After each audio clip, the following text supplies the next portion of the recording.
Number 1 Iron Age Booty Daddy.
Ladies and gentlemen, welcome back to Iron Age Nights. What's going on, everybody? Oh, my ladies and gentlemen have been suffering for the last many weeks.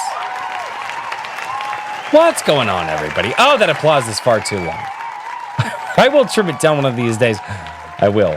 How's everybody doing, ladies and gentlemen? It's awesome. We made it through another week. Really quickly, before I say hello to the chat, introduce my fantastic co-hosts, and then introduce our absolutely epic guest. I'm going to let everybody know. Tornado warnings, massive storm outside, trees are bending sideways. If I blip out, never fear. King Richard is in fact here, and he can actually run the stream. So just so everybody is aware, there is a very good chance that everything goes dark here, and I'm just out. So yeah, it got sideways in like 5 minutes. It was like the weather report was like, it's really bad, it's gonna rain, and I looked outside. I was like, well, it's kind of cloudy, and then I went inside, and I went inside, and the wife had me taste test some stuff, and then all of a sudden, trees were bending over sideways, and the rain was coming down. I was like, oh my God. It's one of those storms, ladies and gentlemen. It's awesome. And so, before I say hello to the chat, before I do that, I have to say, what's in the box? Oh, I have a box. It's okay. Ladies and gentlemen, if you would like to know what's in the box, you're going to have to wait for the super chat section of this show. Because it was Richard's idea. I blame him. Ladies and gentlemen, welcome back to Iron Age Nights. It's going to be a fantastic night. If you guys are here for the first time, the goal of this show is to introduce you to a fantastic creator that that if you send your money to them, even if you may not like the story that they particularly told, that might not be your style, you might just like them as a person, and so you will know that your money is going to a good place, because I think nowadays that's actually very important. But hopefully you absolutely love the fantastic creator we have tonight. But without any further ado, it's time to say hello to all of the people who make this show possible every single week, and the reason that we keep coming back, and the community that keeps building this up. And let's go. So over on Rumble, that's right, we are dual streaming on YouTube and Rumble. We've got Chatsu. What's going on? Chatsu, how are you doing? Frequency Studios, how are you doing over there, man? John A. Douglas, what's going on? I don't scream any of those things. And if you would like to know what they're saying that I scream, you've got to go over to the Rumble chat to see. But yeah, no, I don't scream any of those things. And then over here on YouTube, we've got Raving Dad Gaming. What's going on? How are you? Oh, Betty Adams just joined over in Rumble. Hello, how are you? Iron Age Media, he's over. You double dipping mother. Raving Dad Gaming over on YouTube. How are you doing? TJ Marquis, what's going on? TJ Lombardi. We have 2 TJs ready for a death match because we've only had 1 TJ for a long time. So you two can fight it out to figure out who the king TJ is going to be. Maji Chan, hello. How are you doing? We've got Herman P. Hunter, the Lore Forge, also affectionately known on this channel as The Hedge. We've got Dr. John T. Parse. Hello. Good sir, we have gone over your book once or twice here on the channel. It's fantastic to have you here. Corey Barton, hello, how are you? Eric Grant, what's going on? 10 Cage, how are you doing? Oxen W, Chris M, Iron-Handed, Praetorian, how are you doing? Oh, good Lord. Wow. James Craig, what's going on? A.S. Bruner, how are you? Horizon Talker, what is going on?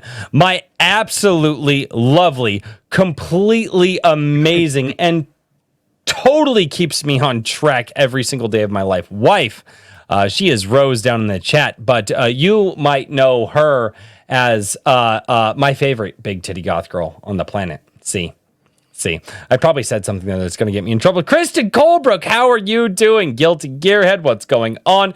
Manny Cornijo, how are you doing? Hopefully I said that correctly there. Cider Hype, what's going on, man? Cider, it's fantastic to have you down in the chat. And then Wrangler came in, dropped a super chat.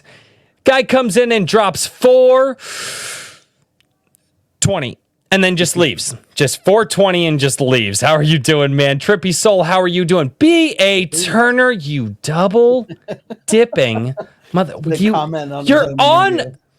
on the show. Okay, that's fine. You're on the show. It's fine. RH Snow, hello. How are you doing?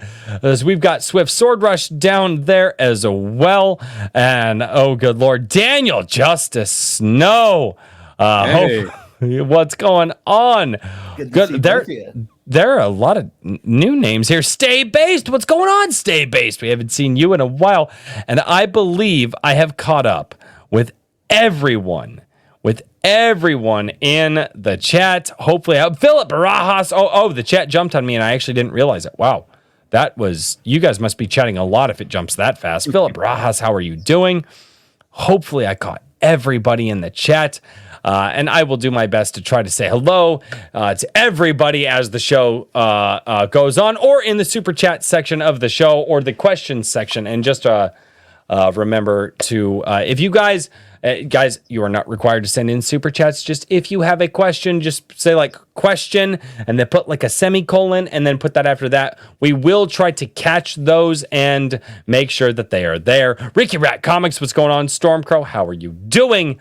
And ladies and gentlemen, without any further ado, it is time to introduce the man who has the power to regrow hair after ripping it out for months. And why does he have that? Because he happens to have the anvil of power at his hands. And finally, not only does he have the anvil of power at his hands, but he also sends boxes to people. Yes. Oh, wait, shit. I just doxed some people. Just doxed myself, too. Richard, as we call him, the king of the Iron Age. Good sir, how are you doing? No, I'm doing pretty well. It's been a very busy week, and I'm just about done with fulfillment. Although, I basically had an issue that I had to address with some of the international shipping, just because, holy smokes, I underestimated how insane shipping to places like Romania is. And, it punched it's going to punch a hole in the budget if we're not careful. So we're going to be addressing that, but everything will be out Monday. The digital version of the first issue will be out Monday. And so things are moving right along. So. Awesome. Good. I can't even imagine at this. Yeah. I at one point in time thought, I could probably do a comic, And here's the thing, hiring an artist, raising the money, putting myself into debt to try to put the comic out does not sound half as hard as all of the hell that comes with fulfillment. I don't know. I think it depends on how you do fulfillment, right? Because if you were just shipping out a magazine by you put magazine in mailer, whatever that mailer is, tape mailer closed, put label on mailer, and you do that, you could do that 400 times, no problem. You know what I mean? 400 or 500 times in a day. It's all right. It'll be a long day, but it'll be fine. But it's whenever you start like pulling stuff for boxes and like you'll see whenever you open up the box, but the poster tubes, like every poster tube I bought was like an eighth of an inch too short, or they were like incredibly flimsy or just something. And it's just like all of these little things where it was like, just the little stuff kills you. So, oh no. But hey, it is what it is. But you know what? Learning curves, man. That's how I always tell people is like, I don't want to make mistakes, but I love making mistakes because at the end of the day, I get to learn from them.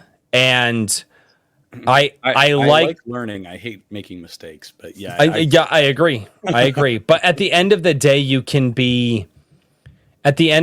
it's one of those things. It's like, wow, I got to figure out something to make me better. And I'm like, man, if you're not chasing being better, like, what are you doing? And that's why I don't like making mistakes, but after they happen, I'm like, I kind of love them because I'm like, wow, that thing just made me better. Yeah, so. I think I'll love this one more whenever I've successfully wrapped it up and gotten over the financial sting and everything else. So I get you there. And hopefully nobody too unhappy with the current situation, which I understand if they were unhappy. So it's okay. Just slap them. It's fine. Wait, what? No. Maji Chan for $5 on YouTube says, "Hail." What? Yeah, I'm getting Sir, can I? It's already taking over Drunk with Power. He's drunk with power. All right, fine. Yes, Maji Chan for $5 and also 5 gifted subs, which I believe adds up to $15 total because my channel, it's $2 to become a member on the YouTube. Although I would strongly urge, if you are in the chat and you would like to become a member anywhere, go to my Gilded and do it over there. If you go to my Gilded, it's free. You're going to get the most value-added benefit over there because I have creators, I have editors, I have beta readers, I have meme lords, and I have probably the best community on the internet, just bar none. I really believe that. Until you get over there, you don't realize it's like, oh, everybody says they have the best community. Yeah, my community is actually active. I am also active in my community as much as I can be, and then on top of that, they are all active with you. The cool part about My Gilded, it's not about me. It is about the creators. It is about the community. And that's what they talk about.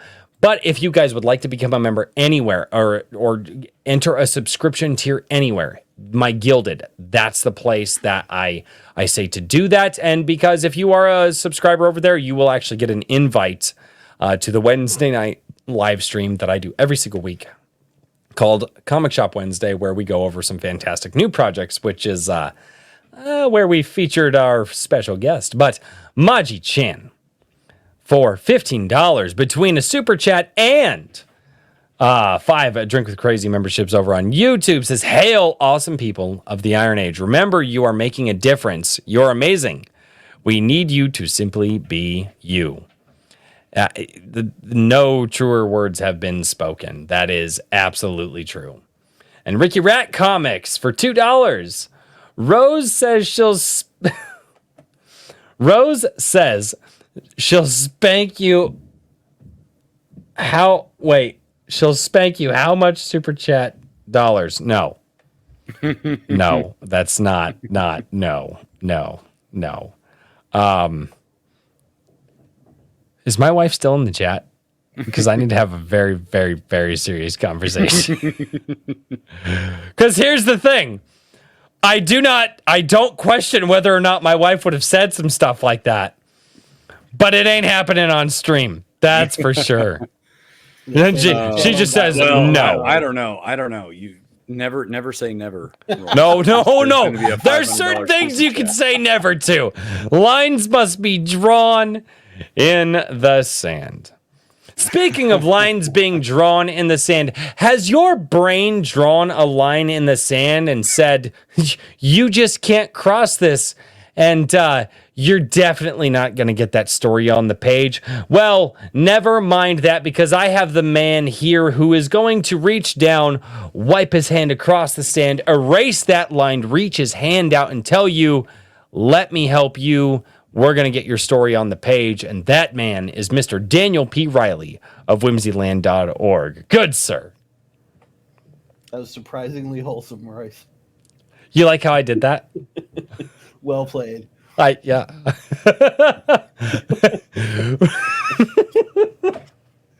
I thought it was good. I did. It was. That was very good. I just, it's there. Caught me off guard. Yeah. Wow. You haven't been hanging around very long, have you? Well, I was expecting you to take the piss out of me in some form. I complimented Richard. He's able to regrow hair after all of the hair pulling that he's able to do. Like I said, it just migrates from his beard and wherever it needs to go. Yeah. Also, I had a super chat that was asking how much money it was going to cost for my wife to spank me on camera, and I had to figure out a good segue for that. And I didn't exactly know how I was going to get out of there, and I was like, line in the sand. How the hell do I make that work? Good sir, what are you doing, and how do you do, man? How's last week been for you? Oh, last week's been great. I finally got everything finished. This month has been pretty stressful. I had 5 projects to close out. Some of which for Anvil issue number 2, and the rest were client work. And just finally got everything done. I take the weekend to do a little bit of thinking it through before I send a few things out, and then we start on August, which is already fully booked. And if everyone who's spoken to me about September gets back to me, so will September be. Very good. Yeah. That's awesome, man. Yep. Otherwise, fulfillment for the book signing went great. Things are on their way out where they're supposed to be. Ooh, lightning. You too. Yeah, apparently. Yeah, it's a pretty big storm cell. I wonder if that's. I mean, you and I are kind of in the same, storm pattern. So I wonder if you're going to get hit with whatever am getting hit with. Yeah, that would be a lot of mileage for it to cross, though, between the two of us. But it's a big storm cell, and it's kind of coming down from the north west. Okay. It's So all the northern latrine's fault. yeah, see, Canada sucks. And Ram sends in a member chat. He's been a member of the YouTube channel for 9 months. What up, I'm sorry. Hold on, I didn't do it right. Ram, sorry. He says, "What up, my Caucasian people?" See.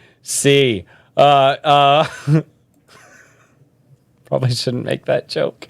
I could make that joke in my guild. Screw it. No. So Ram is not Ram. He's awesome guy. Not a Caucasian.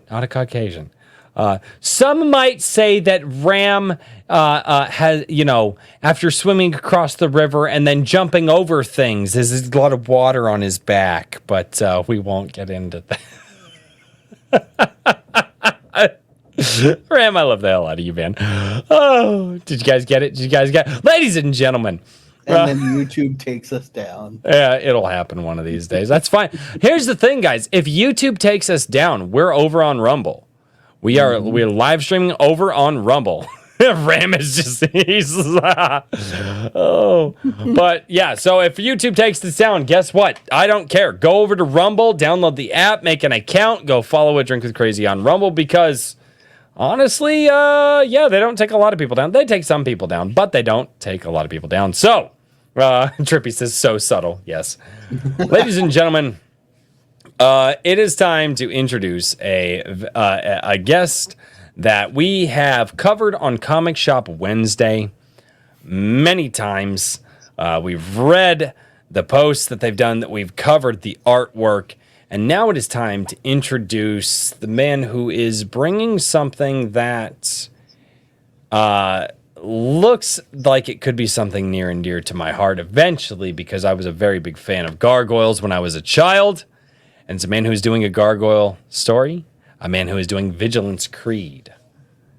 This is B.A. Turner. Good sir, how are you doing tonight? Doing pretty good. How you guys doing? Not bad, man. Yeah, thanks for having me on, and hail to the chat. I'm seeing a lot of familiar faces, including one of actually the core artists in the campaign. So good to see Corey in there. So Yes. Oh, Awesome. that's who Corey is. Fantastic. Wait, you're the core artist, Corey? mhm. Dude, are you freaking kidding me? That guy is, dude, okay. Really quickly, let's diatribe on Corey. Your artwork is fantastic, dude. That is Agreed. that's one of the biggest thing that's when I'm doing like the Comic Shop Wednesday. There are two things that will kind of get me to look at something, and it's the artwork and it's how it's drawn. Or sometimes people will come in and be like, "Hey, here's my description of the story. Oh, by the way, this would be good for kids to read too, because I'm a father of 4, so obviously I'm always going for the story." Man, when I saw Vigilance Creed, when I saw that artwork for the first time, I was like, "Holy crap!" I was like, immediately, I was like, "Nope, sold." That dude, Corey, fantastic work, good sir, fantastic work. If there is anywhere that people can follow you to follow your artwork, or we also have people who are aspiring to do their own comic books and maybe they want to send some work your way, make sure to hit us up. And if for some reason here, and I'm going to shield this again, go to my Gilded if for some reason you want to join a community at all, or you are just looking for a way to interact with other people in the community. But guys, seriously, Corey's work is fantastic, because we're gonna check out that trailer here in just a few. So sorry. I think we're going to refer to B.A. Turner. He's either going to be Mr. Turner, or he's going to be Badass Turner, or he's going to be Badass. I don't know. It's fine. We'll figure it out. Sir, how has your last week been, man? It's been an experience. I treated the sign up phase like an active campaign. I've been going hard at it for a good 8 months, slowly releasing pieces of art and building up that email list. So it's not a very crazy transition for me, but it's different once you take a pretty hefty sign up phase, and it's like you're starting completely over, right? And people, they don't always read their email, so it's actually hard to reach those people on that sign up list. So it's kind of like you're starting over. You're hitting Twitter hard, you're hitting all the live streams hard, just trying to catch those people's attention again, so that they're like, "Oh yeah, I remember that from 5 months ago or 2 months ago," right? So it's interesting. So it's just making sure you stay on the grind for another 2+ months, and also just every day, when I'm at work, I'm just trying to take notes and think of other groups to find, or avenues to reach readers, because it's really easy to find writers, right? Especially in the Iron Age sphere and Comicsgate, etc. But it's really hard to find readers, especially because a lot of them are on Facebook and they're parts of all these groups. But those groups, they don't let you self-promote. They only promote old works. They're promoting Stephen King, and they're pushing people to buy the same books that have been bought for decades. So it's really hard to reach those people. And Twitter does a better job of getting you out in front of new people because of the retweet feature. Facebook, though, I've noticed over the last year, a year ago, all of my friends would see my posts, and now no one sees them. They changed something to where your friends from 10, 20 years ago that you've been building up, they're not even seeing your posts. So it's it's interesting. And that's one of the most man, you bring up a lot there, because I usually have my first question of the evening, and I may have to delay my first question, which is fairly rehearsed, but I feel it's a good question. But what's one of those things that as the algorithms change in places, and as people say all the time, oh, Twitter's dumpster fire. But the fact of the matter is there is as of right now, until they change it and it's pay to play, which it will become that. And even after it's pay to play, I still think it's going to be one of the best places to reach out and connect with people. But once that thing changed on the internet, where they're trying to curate your friends' thoughts to you, which on Facebook, that was the idea, right? You can see what grandma's posting, you would see what your friends are posting, you would see what your aunt's posting, your mom, all that stuff. And now all of a sudden it's like, if you don't interact with that person enough, you won't even see your own mother's posts on Facebook, right? And it's like, but I'm friends with my mother. I'd like to see what her day is like. And again, they did change something. And I noticed that a few years ago. They did something to tweak it a few years ago, where I noticed less and less of people, because Facebook was a primary way that I shared one of my old channels, my airsoft channel that I had, and I started noticing Facebook got a little weird there too. How do you, as a and I will get into the prolific first question here in a minute, but how do you navigate all that? How are you navigating that? What is some advice that you can give to people out there who are like, look, I'm working on this thing, I want to put it out in front of people, where do I go? What's the best social media that's actually working for you? Yeah, I think, first and foremost, I think, especially, in regards to comics or art, Twitter is kind of the place to go, because you have a decent shot of decently well-known to really well-known artists retweeting your work, which that can set off a chain reaction. Sending DMs to what I call Hail Mary contacts. Mm-hmm. Yeah. You might catch a break. Some people do catch a break. But I mean, you still got to try. Mm-hmm. However, you get just one of your contacts that has 4,000 or 5,000 followers to retweet it, and that hits one of those potential Hail Marys. That's huge. I won't name names, but yesterday or this morning, I woke up and I had a backer, and I was like, man, I recognize that name. I'm like, I can't figure out where.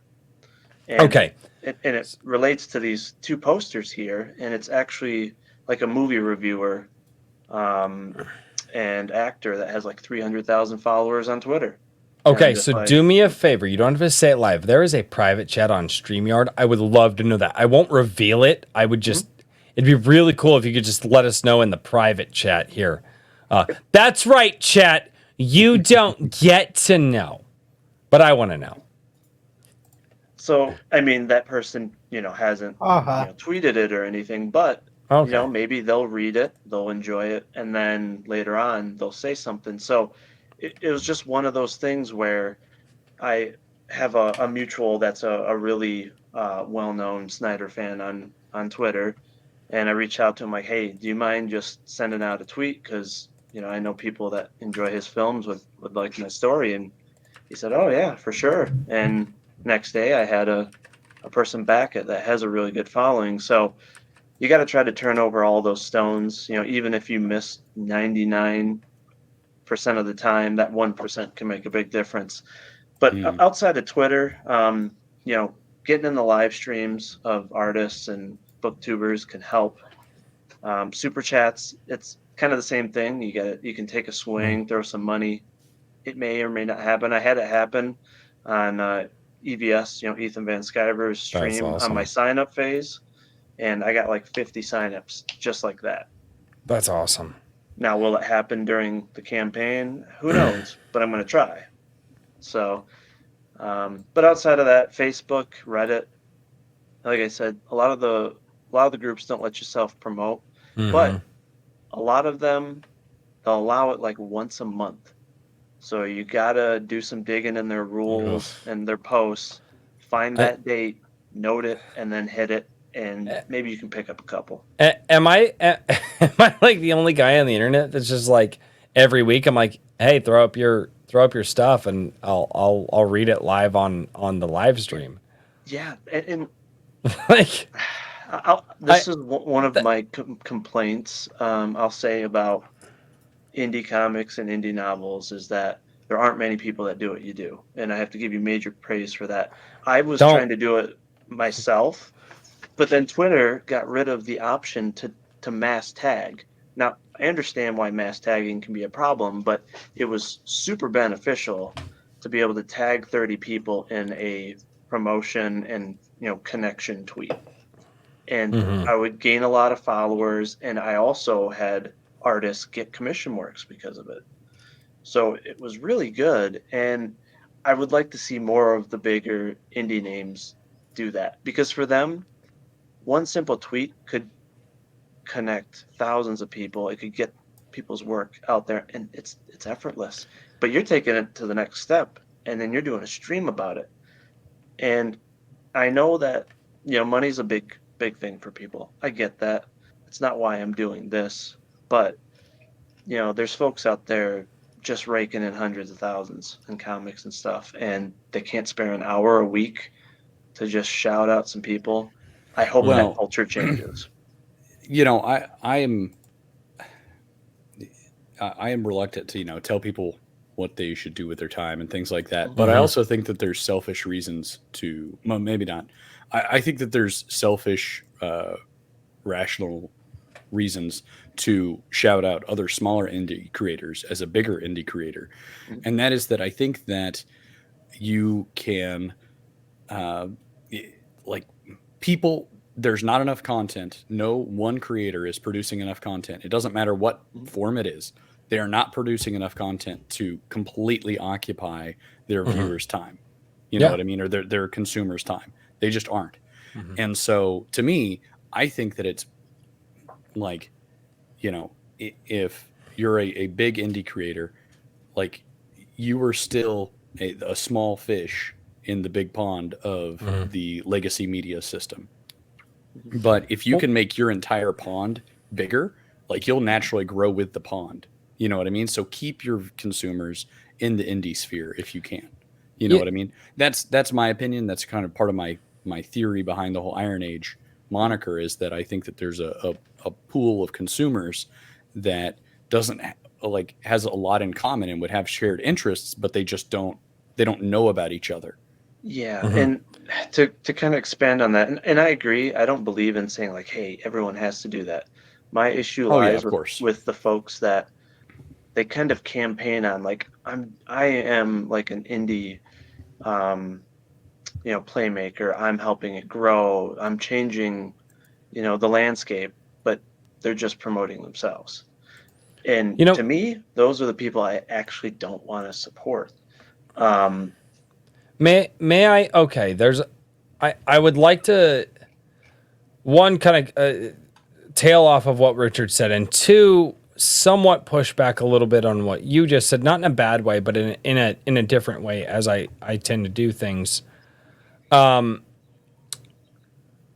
of the things that the bigger creators are doing is they are creating enthusiasm around this creative movement that's going on. You cannot deny that. Okay? What a lot of people are missing are the fan channels out there. I constantly tell people all the time, Marvel and DC have 1.5 billion fan channels on YouTube, probably. I don't know. That's maybe more YouTube channels than are out there. But Marvel and DC have all of these fan channels out there, all of these people talking about their stuff, all of this stuff. Where are the fan channels for the Iron Age, right? Where are the fan... And you quickly learn, like, I could have very, very rapidly become a fan channel only for ISOM and the Rippaverse and all that. Again, the channel trends towards that. If I put a Rippaverse video out, it actually gets more viewership all of the time than anything else that I do. But I ask this question. The guys that are out there, they have to put bread on their table, right? And they do build enthusiasm for the creative movement, and then people that surround them. I've seen the big creators every so often. They shout out, you send in a super chat, they read your super chat, they say, hey, cool.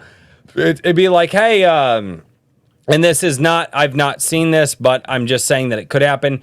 You know, let's say I do a comic and I send in a super chat to Ethan Van Sciver. I'm like, hey, Ethan, I'm doing a comic myself. It'd be really cool. Shout it out. Find it here.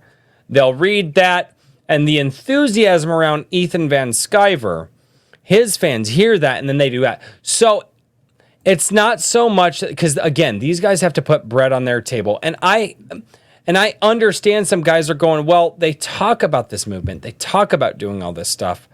But do they really support it? And it's like, put yourself in their shoes. And that's kind of one of the things that I look at. And then the other side of that, to go back to one of the things that Richard was talking about, is the importance of fan channels, and how a lot of the people out there who are supportive of this, this really sucks to say. Are you really supportive of it if you're only talking about it in that creator's chat? Because for me, I have always viewed support in a way of, oh, hey, there's this person doing this thing. I support them. I'm not just going to talk about it in their chat isolated away. I want that conversation to go somewhere else. And that's where I took it to this level. And I appreciate you with the compliments of saying, well, you know, how did you say, you know, I'm taking it to the next level. I'm bringing it here. And I appreciate that. But it's what fans do. There are Marvel and there is a disconnect between the fans that are out there for this stuff that's being created, for Ethan Van Sciver and Eric July, and what Literature Devil is doing, and what you're doing, and what R.H. Snow is doing down in the chat, and what all these other people are doing, and what Marvel and DC are doing, are like that. The fan enthusiasm does not seem to have swelled up enough in this space that people are doing their own channels talking about this stuff.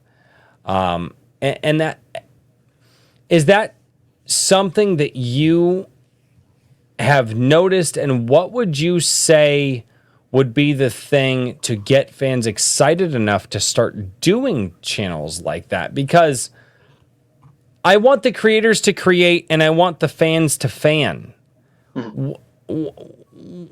How do you get the fans to fan, right? Because the creators are going to create, and even the big guys. And we can have problems with maybe how they do it. Maybe they say that they support everybody, and they probably don't, but that's fine. How do we get the fans to fan? So I think, you know, this is where I'm going to give more praise to Ethan, because he created a culture of kind of growing that fan base to where, you know, he didn't try to keep all of the fan base to himself and all the focus on himself. He was telling other creators, like, start your YouTube channels, do live streams, and they ended up cross promoting each other, having group streams, and it really kind of blossomed.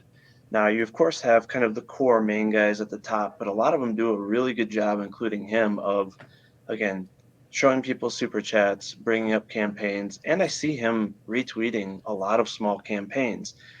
Now, he's got over 50,000 followers. So that's really hard to keep up with and see those small guys. So the fact that he's doing that while fulfilling by himself with like his wife, right? He didn't build a warehouse. He didn't hire a bunch of people. He's literally doing everything, the writing, the drawing, but he still takes the time to do that. I'm sure he'd like to do more, but you know, he does have a business. So where I'm kind of more veering off to where my issue is where the people that try to kind of hoard the fans to be like, hey, look at what I'm doing. It's unique. No one else is doing it. And it's like, no, it's been being done for many years. And nothing is new under the sun. Right. You should be trying to praise those guys, reel them in, grow the community. It's only going to grow your fan base. And so, yeah, there's some really good examples in the community, and then there's some that aren't so great. And I hope that that changes over time. And what I'll say, and I know you don't like praise, but if you were to ever make it big, you would be the type of guy that would not forget what it's like to be small, and you would continue to specifically call out small folks. And I think a lot of creators, they you. remember those times, but there are some that became creators after already being big, after already doing other ventures. And so that's kind of the piece that's missing. But Hey, we need more people like yourself and Ethan that, they want to create the fan pages, create communities, and help each other grow. And that's one thing I'm trying to do my best to do, and I hope to do more of in the future too. Well, So it's a lot to do, right? So it's like, that's no kidding. you know, that is another thing that I think somebody in chat mentioned, like Razorfist, for example, is somebody who should shout out more indies. And I've watched some of his live streams where people are like, hey, who are some other Iron Age creators? And he's like, to be honest, I have not read many of them because I am doing other things. You know what I mean? He's like, I'm busy. And maybe you could say he should make time, and maybe he should, but also, it's kind of one of those things where it's like you need to operate from a place of authenticity. And if you're a creator, you're already probably struggling to maintain, momentum and productivity and all these other things. And so it's Hey, Richard, really quick question. what's that? While you were putting Anvil together and you were getting fulfillment, and you're working on fulfillment now, you're still operating your website. How much time have you had to read other people while working on your own personal ventures? Very little, but Yeah. but I But- did read Small Worlds. I've been reading Small Worlds. So But okay, and that's the one thing that, and I say that harshly. Whoa, you turned red. Oh, I like the red. Good sir. Good sir, you look good in red. thank you. I like chat. What he looks a little color? healthier this What way. color do you think Badass Turner needs to have? Yes, chat. You tell us what color Badass Turner looks the most badass in. Come on, chat. Let us know. Let I us think know. I vote for red. That's me. I do like the red. That red. You look good in red, good sir. But it's we got some purple down there. We got some red. We got some green. Oh no, most people are saying red. There. Oh God, not for the Crips. Well, it's like me. It's like, everybody has that thing that they're doing. Like I have a passion project that I'm working on. If you're in my Gilded, you know what that is. Don't need to mention it here. But we all get busy. We're all doing that thing. And how is it that, you know what? I'm going to table that. That's a bigger conversation. And I have not gotten to the one question that I want to get to. And we are 43 minutes into this stream. Yeah, And I have a habit of talking about the collective and the overarching topic more than myself. Are you a commie? And we just The red is just ironic. The red is just ironic. It's fine. word- It's fine. It's The fine. flags It's- are not in the line of view. So here is the question that I do try to ask to everyone, because it's a really good first question. How is it that you got into the creative world? Take us back to that moment that got you into this, whether you were a kid, whether you were an adult. Where does this journey start for you? Yeah, so I was always into creative writing a bit when I was younger, in terms of poetry, I guess. Once I got into college, I started reading Ayn Rand, which got me more interested in the literary side of things in terms of novels. And then I ironically got a tattoo of a gargoyle, chess piece. And the night I had the tattoo done, I had a really vivid dream of a gargoyle looking over a city on a cathedral. And it just stuck with me. And as the years went on, just here and there, I'd have little bits of kind of growing on that vision. Especially as I got more into comics and into superhero films. And I really, really got into superhero movies in my mid-20s, and then went through a really rough period in my life. And one night I remember coming home from the movies, pretty damn drunk, and just was like, oh, I just opened up a laptop and just started writing out that start of that vision. And 2 hours later, like I had 10, 20 pages down. And I remember waking up the next morning and just raced right to the laptop, and that continued day in and day out. And that writing that book is what got me through that period. And I then left the country, lived overseas, and not a communist country, don't worry. Are And you sure? former communist country, but not current. Okay. And didn't speak the language, didn't know a single person, but getting engrossed in the culture and just going to a different coffee shop in different parts of the city every week. I just fell in love with it. It became who I was, and I ended up writing the 2 novels over a span of 5 years in 3 countries, 3 states. Once I came back to the States, ended up meeting my wife overseas, getting married. And then as soon as I had Corey do a piece of cover art for my first book, I was hooked. I was like, okay, I need to see more of this come to life, more of my characters come to life.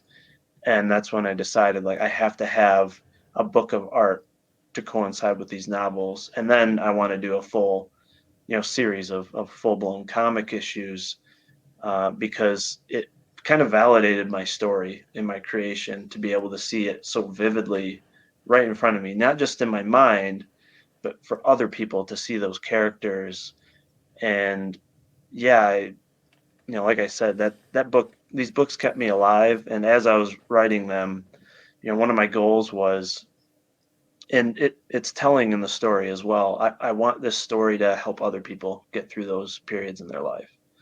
I want someone to be able to read this book and feel the escapism and see the direction of the character, and how, the start of the story, he's at his lowest, just like I was, but with motivation, with hope, he pulls himself out of his own personal hell to create a better life. And that's essentially what I did as I was writing this story. Now I have a fantastic family and a kid, and I would just love for someone to get that feeling from the book, or at the very least just get entertainment, get some distraction from reality, because reality is not the greatest in so many senses. And that's also captured in the book as well. There's healthy doses of realism, and when I say realism, I don't mean it's down in the dumps, just super depressing. It's just, you see facets of the book and you're like, oh, that reminds me of this in current day. It makes it relatable, but the characters overcome what we're facing in reality in the book. And again, that's my way of showing some reality in the book, so that people have hope to, again, overcome all the disgusting things that are happening on Earth. So, yeah. Awesome. That, as someone who has family who've gone through really, really hard times, if a few of the family members who've gone through those hard times ever decided to put their heart to the pen and talk about the things that they've gone through, it would be interesting to read. Would you say that, in a way, the hardships that you went through, that you put into your books and into your comic? Or is it not so on the nose? It's It's pretty on the nose in regards to some of it. I think people would read certain scenes and they would be able to be like, I bet you he went through that. There's a reason why it's in the book. But, there's obviously a lot of escapism and, supernatural tie-ins that pull it enough away from that to where it's not too overwhelmingly obvious, right? It's not a biography by any means Right. or anything like that, but it is a lot of my feelings on paper and hopes on paper. Hyperbole is the imagination's best friend. Mhm. I Exactly. Yeah. And as somebody who constantly speaks hyperbolically, my wife had to learn it. A few of my best friends have had to learn it. And now that they understand that I speak in basically, hyperbolic terms all the time, it's something that I love. I love to see when people are able to take the real world experience, take them, to hyperbolic levels and tell a story through them. So going through all this, writing the story, crafting it, you found that moment, you traveled the world. From the time you started the story till the time you got to where you are now. Because it sounds like there was a big change in you as a person. Did you ever notice a change in how you wrote from the time you started till now? Have you noticed that your thought process is different? Your emotions are different? Are you trying to reach back to that person to try to maintain where you started? Are you just moving forward with who you are? Have you noticed the difference in your writing from the person you were to the person you are now? Yeah, I think it's funny. There's kind of a natural growth in the story, especially if you just, connect the two novels, right? It's one long story. You know, the beginning is a little bit more dark and gritty, and as time goes on, it becomes more and more hopeful and optimistic. And that's exactly what was happening in my life. It went from extremely dark to just slowly improving to like I met my wife, things got really hopeful. Then I had my kid, and then it was just like the perfect timing as I was writing to go from, a struggling man in the story to like a true hero in the story. However, throughout the entire time, So I just want to let the chat know he became a hero around about the same time he became a dad. Just for the fellas in the chat, just That's think about usually that. how that works. you know, I maybe I'm wrong there, but that's what I heard, and it's my show, so that's what I'm going with. that works. And obviously, if I'm mischaracterizing anything, absolutely be like, nah, bro, that's not. No. No, that's spot on. And the one thing that did stay constant was, the villain Incubus is he's not a The redeemable band? character. No, it's spelled differently. No, Oh, okay. Sorry. Yeah, he's like your traditional pure villain, right? Like dark side, one that you love to hate, one that you want to have captured or killed in the story. He's not Thanos where, you're trying to make him relatable or that you have positive emotions towards him. It's none of that. Because, the villain to me is the evil in the world that we see. And he became more villainous as I wrote the story because as time went on and I traveled these countries, it was funny because, I first lived in Russia overseas, and the We're culture. in a red country. You said you weren't. Not anymore. Not anymore. No, it's cool. I've actually met I've met quite a few people who were from Russia, and you talk with them and you realize we're not a whole lot different. Our governments both suck, but the propaganda, Oh, they're just people. yep. And I grew up in a small farm town, and very morally conservative, and I felt like I was in that small town while living in Moscow, because they're all very just down to earth, family oriented. They know how to put their head down, get their job done when they get home. It's the focus on family. A lot of the parents continue to support the kids as they're older. They even live together, which a lot of cultures do.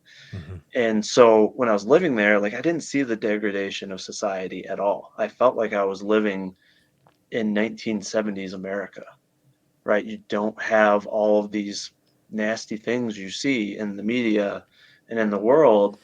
And then I moved to Germany, and that eroded pretty quickly to where you're like, oh, I'm starting to see a lot of the things I don't like seeing. And then after that, I came back to America. I left America in 2017, came back in 2020, and I felt like I was in a completely different country. Like, it was such a rapid Yeah. erosion. And fortunately, but unfortunately, it helped my writing, because that villain became more and more evil. That realism became more and more obvious, because it matched reality, but it made that hero work that much harder, and it made their convictions, the vigilantes, the team, that much stronger, because that's how I feel now, right, in regards to society, and how much I would like it to change here, especially after being exposed to different levels of or types of societies, I guess, over the last couple of years. So that's all reflected in the story. Sure. Yeah, in most classical literature and even some of the semi-modern stuff, the best villains that you can think of from things that you've read or you watched, they were both a unique being that you could enjoy seeing or reading, but they also, if you look deeply into it, they espoused a certain message, a certain theme specifically. Mhm. And it's a fun little rabbit hole to go down if you're ever bored Mhm. or drunk. Mhm. Absolutely. Yeah.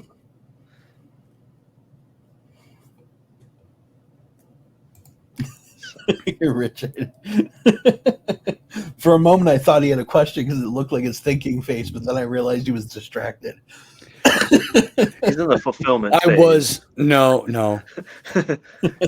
So he's stressed out. I am not exactly myself as usual, but Yeah. I had a question pop in my head, and then it popped back out, and I went, "No, he just answered that," and so I failed a little bit there. But I was going to ask, as far as other media, like, Mhm. there is a very popular kids cartoon that I think a lot of people think of whenever they think of gargoyles. Mm-hmm. First of all, did that play any role in your story? And if not, or if so, regardless, like what other stories do you feel like you drew on and inspired you, and you kind of got this went into kind of the mix of your mind at the beginning? So ironically, no, it actually didn't play a part in it. I did watch I it as a kind of I kid. kind of wondered. I like had this little sneaking suspicion that was not the case actually. Yeah, it's funny. A lot of people assume, like, oh, possibly you're ripping off gargoyles, or you're just trying to recreate that. And I think you can tell from the character design, it's considerably different, and Yeah. the abilities are a lot different. But gargoyles had a medieval backstory, Hmm. more geared towards magic, right? I honestly was never very interested in the medieval beginning of it. Hmm. Um, my story is more tied into biblical lore, so it ties into archangels and religion. It doesn't push religion, but Hmm. it's like Daredevil, right? Comics and stories like that pull that in, and there's a lot more supernatural lore in it. It's not just like magic and just gargoyles. There's a lot more to it. And one way to kind of bring that to light for people is, a lot of, Catholics way back in the day when they were building those Gothic churches, they put grotesques or gargoyles on Hmm. churches with the idea of they were so intimidating and fearful that they could even keep the evilest of spirits out of the church. Hmm. And I always loved that mindset or that idea, whether it's true or not. The gargoyle in my story is to represent using fear as your greatest weapon. And to also tie in the archangel Michael, which there's relevance to him in the story for sure. There's some people that say when he was in battle he would turn into more of a fierce creature, or have creature like features. And so, that's what I kind of built on, is having a creature or hero that is morally incorruptible, a pure hero, but is so fearful looking and intimidating that he can instill that fear in the evilest of villains. And so that's where I really kind of focused on, again, versus like a medieval story or something. So people that are into biblical lore will love the backstory of this book. It was so much fun doing the research and writing it. If you're a fan of the Supernatural TV series, where they tied in, archangels and a lot of the biblical side of things, whether for positive or negative, it depended Very on the loosely. season. Yeah, they would love this story because it's a lot more tightly knit than that show. So so yeah, I hadn't rewatched that show until last year when it was on Disney Hmm. Plus. So yeah, I always remembered the characters, and I just remember my whole life being like, why haven't they brought that back? Hmm. Why haven't they done more with gargoyles? All there is out there is smut novels with gargoyles. Yeah, right. Ugh. There's But smut novels about everything, yeah, to be fair.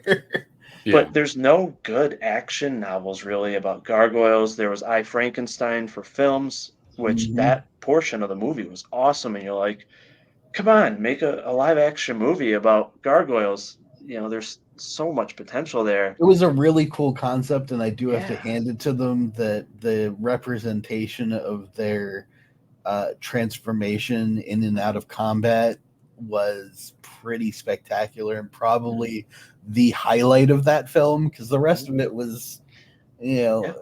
almost a rehash of Martin's Beauty and the Beast TV series, essentially. Yeah. It was a fantastic show, and I'm sure they'll eventually do a live action, but it's gonna be super depressing for it to happen in this day and age because they're gonna taint it.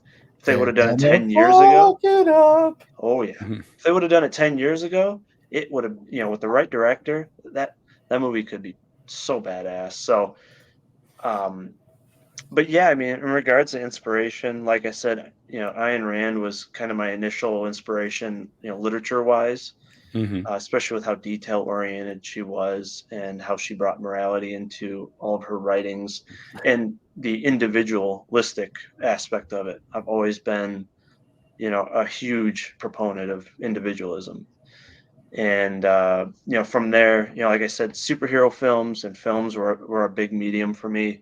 I got really into to Deathstroke. Um, Even though he's an anti-hero, I really loved his abilities, his backstory, the Hmm. design. And Marv Wolfman is who created him, and he was kind of a hybrid. That's a A very hybrid, wild. It's a very wild definition of Deathstroke. yeah. And Marv Wolfman was kind of a hybrid creator.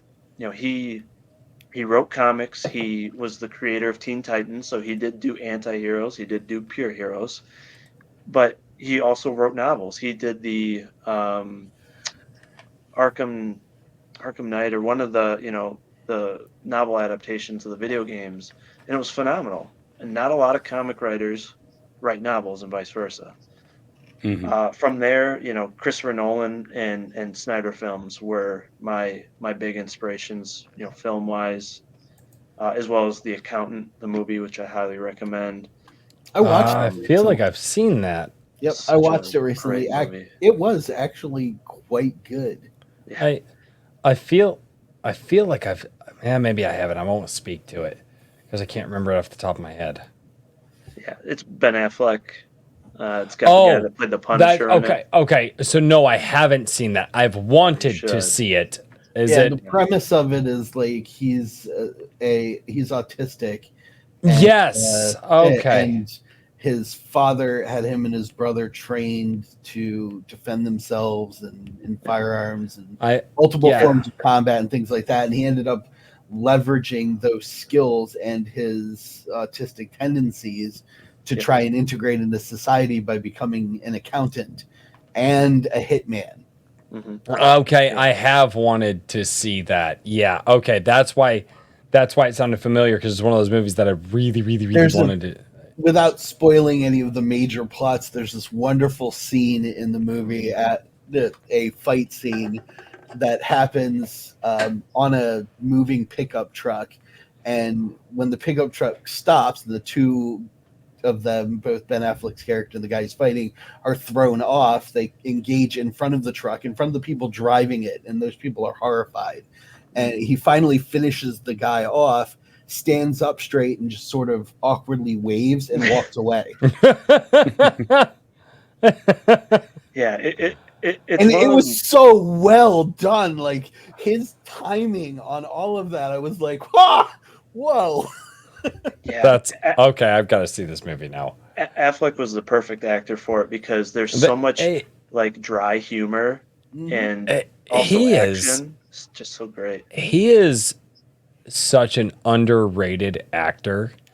If And you director. think about the plethora of roles that guy has done, he's done everything from corny comic films to rom-coms to more serious. What was the one where he was like a director or producer or something in Hollywood, Fargo? and he had to raise his. No, it wasn't Fargo, and he had to raise his daughter. Like, and then obviously he's everybody knows him as Batman now, but like you go through that guy's filmography, Affleck is one of those guys that can probably pull off just about anything. Pretty much. I mean, we don't know if he can pull off the old man mentor yet because he's not gray yet, but he's one of those guys that when he gets to that age, you could almost bet that he could pull it off. And he pulled off Jennifer Lopez and Jennifer Garner. I mean, the dude is. No, sir. They pulled him up. Wait, what?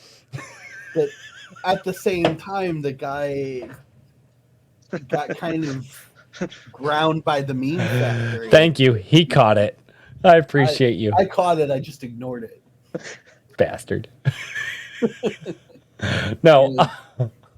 He gets a bit of a sour rap because the meme factory ground him pretty good. And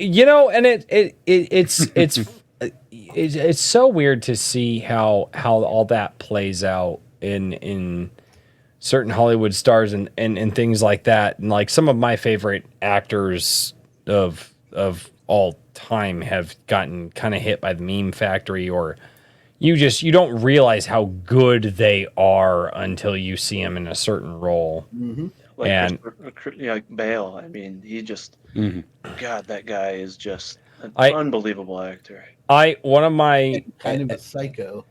One of the guys that you see in movies, all like Billy Bob Thornton. Mm-hmm. Billy Bob Thornton, go look at his filmography, and one of the things that really made me enjoy was it Billy Bob? Is it Billy Bob Thornton? God, the chat's about to roast me.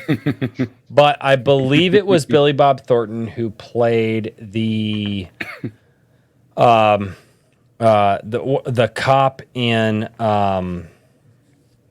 Faster, which was starred by The Rock. The Rock played a very silent, stoic character. Faster is one of the few movies that The Rock isn't just The Rock. He's a different person than you've seen him in any movie. But it was Billy Bob Thornton. You look at that and you go, wait a minute, this is the same guy that was in Tombstone? And then you start looking at Billy Bob Thornton's filmography and you go, holy crap. Well, yeah, he's a pretty prolific actor. I mean, the guy, and he's in, and does not get the credit that he deserves. And it's Goliath interesting. was really good.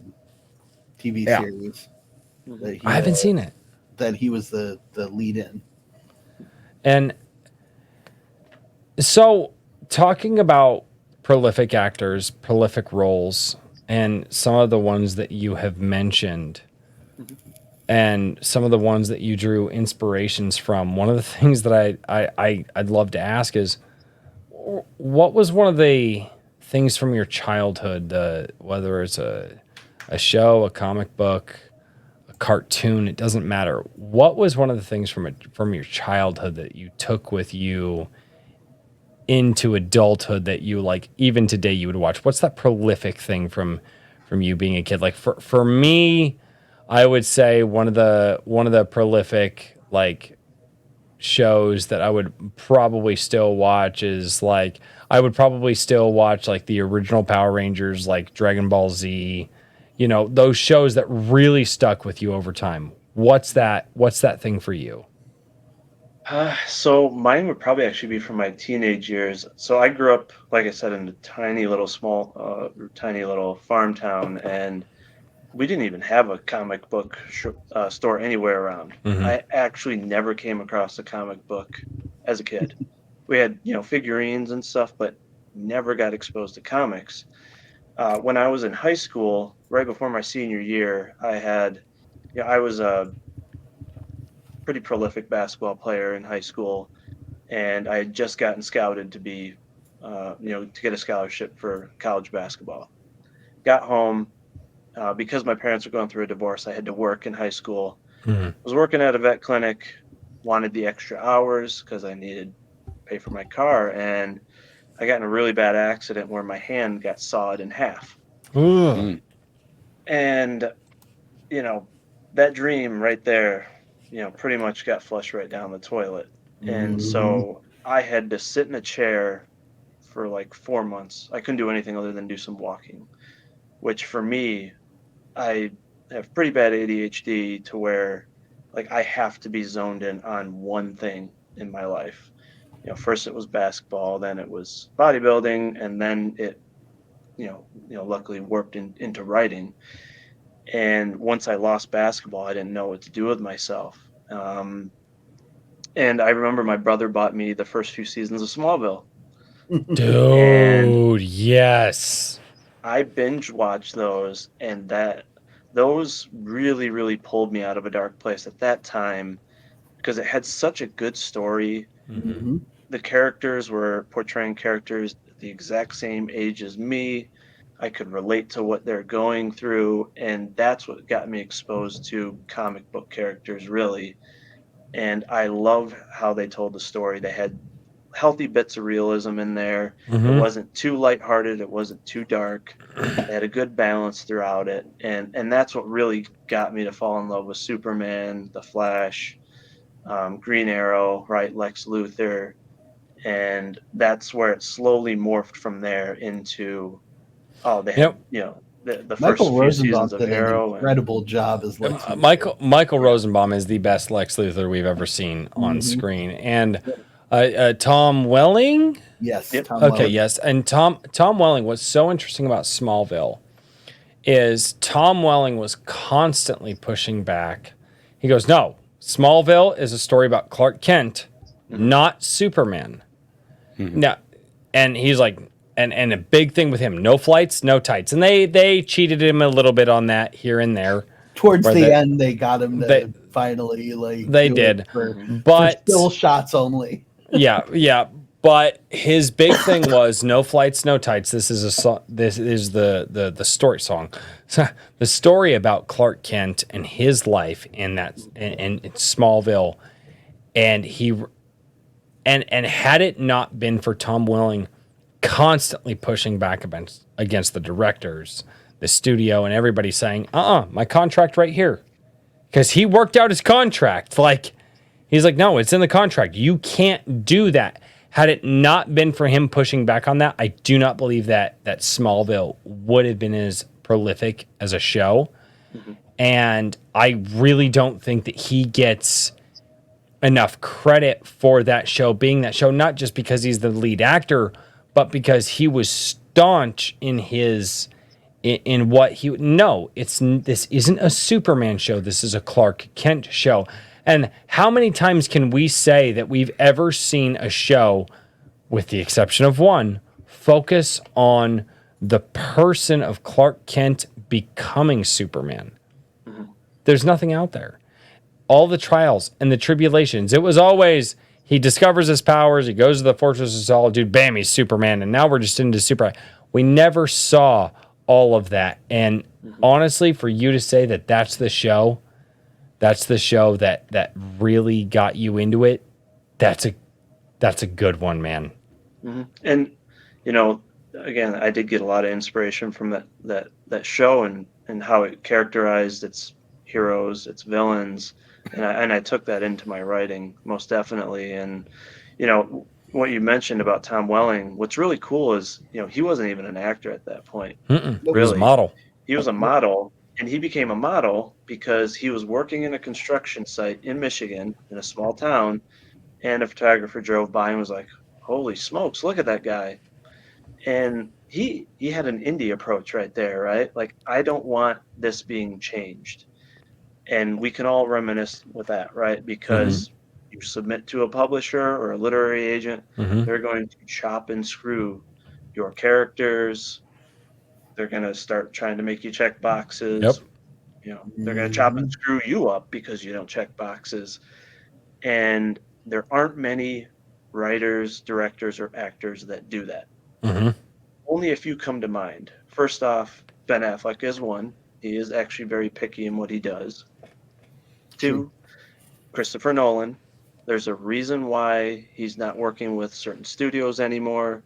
There's a reason why he went away from superhero films, because he has specific characters and a specific way of telling his story and directing, and he refuses to bend the knee. And last but not least, which I know a lot of people don't like him, but you have to respect Zack Snyder in that sense, because he literally sacrificed money in his job to stick to his vision, whether you like his vision or not. And if you wouldn't have had him, you could have had a director that was like, okay, we'll swap this character, make him this, that, and the other. Who knows what you would have got? I think you're going to see some of what I'm talking about in the future with Legacy, Blue Beetle, obviously, where Batman's a fascist. So, there are very few actors, writers, and directors that hold that staunch of a viewpoint. And I really appreciate that. And that's what I think needs to be appreciated about indie writers is, they don't want to have their characters changed. They have a story, they have characters that they want to display to their readers, and they're so passionate about the story and the characters that even the idea of some extra money or some extra fame isn't going to veer them away from that. Any publisher could approach me right now and offer me $10,000, and I would say no if they're going to change a single thing about my characters or the core of my story. Hell no. I'll grind. And so I think that Tom Welling was a fantastic example of that. So really quickly, I apologize to interrupt the conversation, but the Ultimate Kahuna used one of his member chats, which they don't show up and don't get saved for later. But he says, "Hey y'all, I'm at a festival. Party on! Hail the Iron Age." So thank you so much, the Ultimate Kahuna. I hope you're having a good night, man. Bud. I hope you're having a good night, man.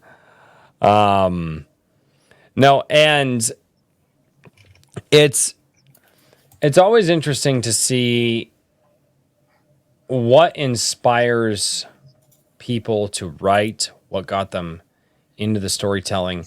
And I will say this, as I think that your inspiration is probably one of the more and possibly the most modern inspiration of any of the writers or creators that we've had on the channel. A lot of people go back, much further than that. Older books, older comics, older tabletop RPGs, and so on and so forth. Mine's Yours so is old and obscure, nobody probably knows it. yeah. And you're like, no, dude, Smallville, like that. And it's just fairly recent, and from the sounds of it, even more recent than probably when it was released. Mm-hmm. And I like that because that Smallville really was a more modern version of the Superman mythos, but yet really still held true to kind of the American values, right? You know, the truth, justice, and American way, back when that still used to be Superman's tagline. And so how does that incorporate into Vigilance Creed? Sorry about that. My dog just went apeshit. No, you're good. Could you repeat the end of the question again? Sorry. How does Smallville and that inspiration, the small town vibe, obviously you come from the small town. I've lived in small towns. I've lived in suburbs. I've lived in small towns. So I kind of understand what you're going with. But how does that incorporate into Vigilance Creed? So I think, for Smallville, the way they portrayed Clark was great because, again, they had him coming from a very, modest upbringing, which is the same with my character. He was very morally conservative throughout the story, as, Superman should be. Mm-hmm. But you did get to see him go through some real trials and tribulations, whether with red kryptonite or not. Mm-hmm. He did face some decisions with his father. He made some poor decisions that actually led to his father's death in the story. And you saw real growth. It wasn't, I like an optimistic and happy-go-lucky Superman, but I also want to be able to relate to him. And Mm-hmm. having him make some mistakes, go through some hard times, really drew me into the show. And I tried to do the same thing with my character and my story.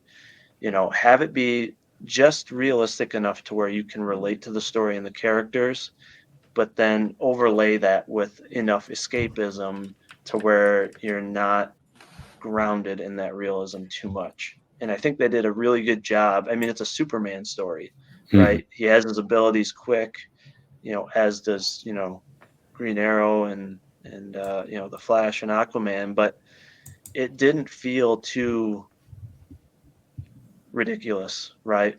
Or Mm-hmm. too fluffy. And I really appreciated that because I have a really hard time with some of the movies that are just jokes the whole time. I'd push back and say that the later seasons do, but Mm-hmm. but it was the success of Smallville that launched the Arrowverse, which rapidly turned into what we would now call, Garbage. CW, garbage.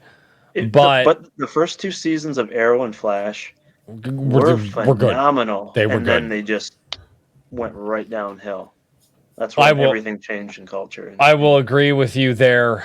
There was a writer's shift after the first season of Legends of Tomorrow. Ugh, And yeah. when that because the That- first season of Legends yeah. of Tomorrow was awesome too. Mhm. And then It was from okay. that point, it was awesome. It was It was supposed okay. to be. It was You're supposed to be adorable. comic book You're- camp. Yeah, sir, you're adorable, and you've already got a whole hand above you. It was No, I don't. okay. No, I don't. It was campy comic book fun. That was the whole point. Uh, It was a mashup team up story, Mhm. and making it a mashup team up story of just madcap adventures through time was perfect Mhm. for what they were Mhm. trying to do with it. But yeah, after the first season, they did have a total change in their writers group, and that's when things started to get weird. Yep. Yeah. No, you're not wrong there. Now all right. I don't have a question, but I do happen to have an absolutely fantastic trailer that we shall probably check out. Yes, we should. Oh God, why does it? Oh, so StreamYard apparently doesn't work with Fund My Comic, so I have to go over to Indiegogo. I don't know. I didn't realize that you were on both places. I have was both dropping places. Yeah, I have both places. I was dropping Indiegogo in the chat. I have Indiegogo and Fund My Comic, but for some reason, Fund My Comic just skeeves out with StreamYard. So we're gonna go over here. It's We're gonna probably check out. something in their web code. Probably. We're gonna go over here to the Vigilance Creed trailer, and then we're going to go through the project. So here we go.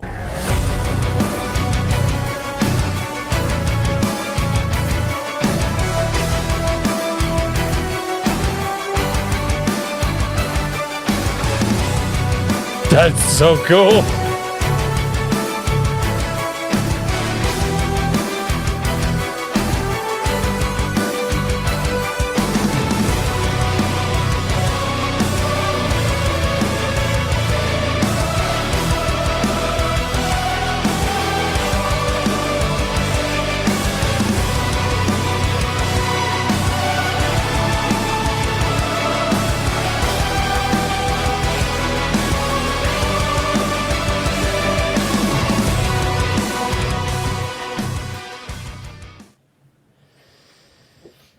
All right, so that was the trailer for Vigilance Creed by the man, the myth, the legend, B.A. Turner, also known as Badass Turner, also known as Mr. Turner. So, Isn't it First- Vigilantes Creed? I don't know, Vigilantes Creed. I've Yes. always said vigilance. I've always said No. vigilance, vigilantes. I It's have fine. to correct you. That's I fine. was gonna say, yeah. Now, 40%. The total goal right now, and just as always, I will do my best to share the link in the chat. Richard, I believe you've already been sharing the link in the chat. Yeah, thank you. The artwork itself sells itself, which tells you just how fantastic of an artist Corey is. But you have a lot going on here. Well, let's get physical. You've got the black and white, which I actually, not a lot of people are doing black and whites anymore. I think that's a great way for people to get in.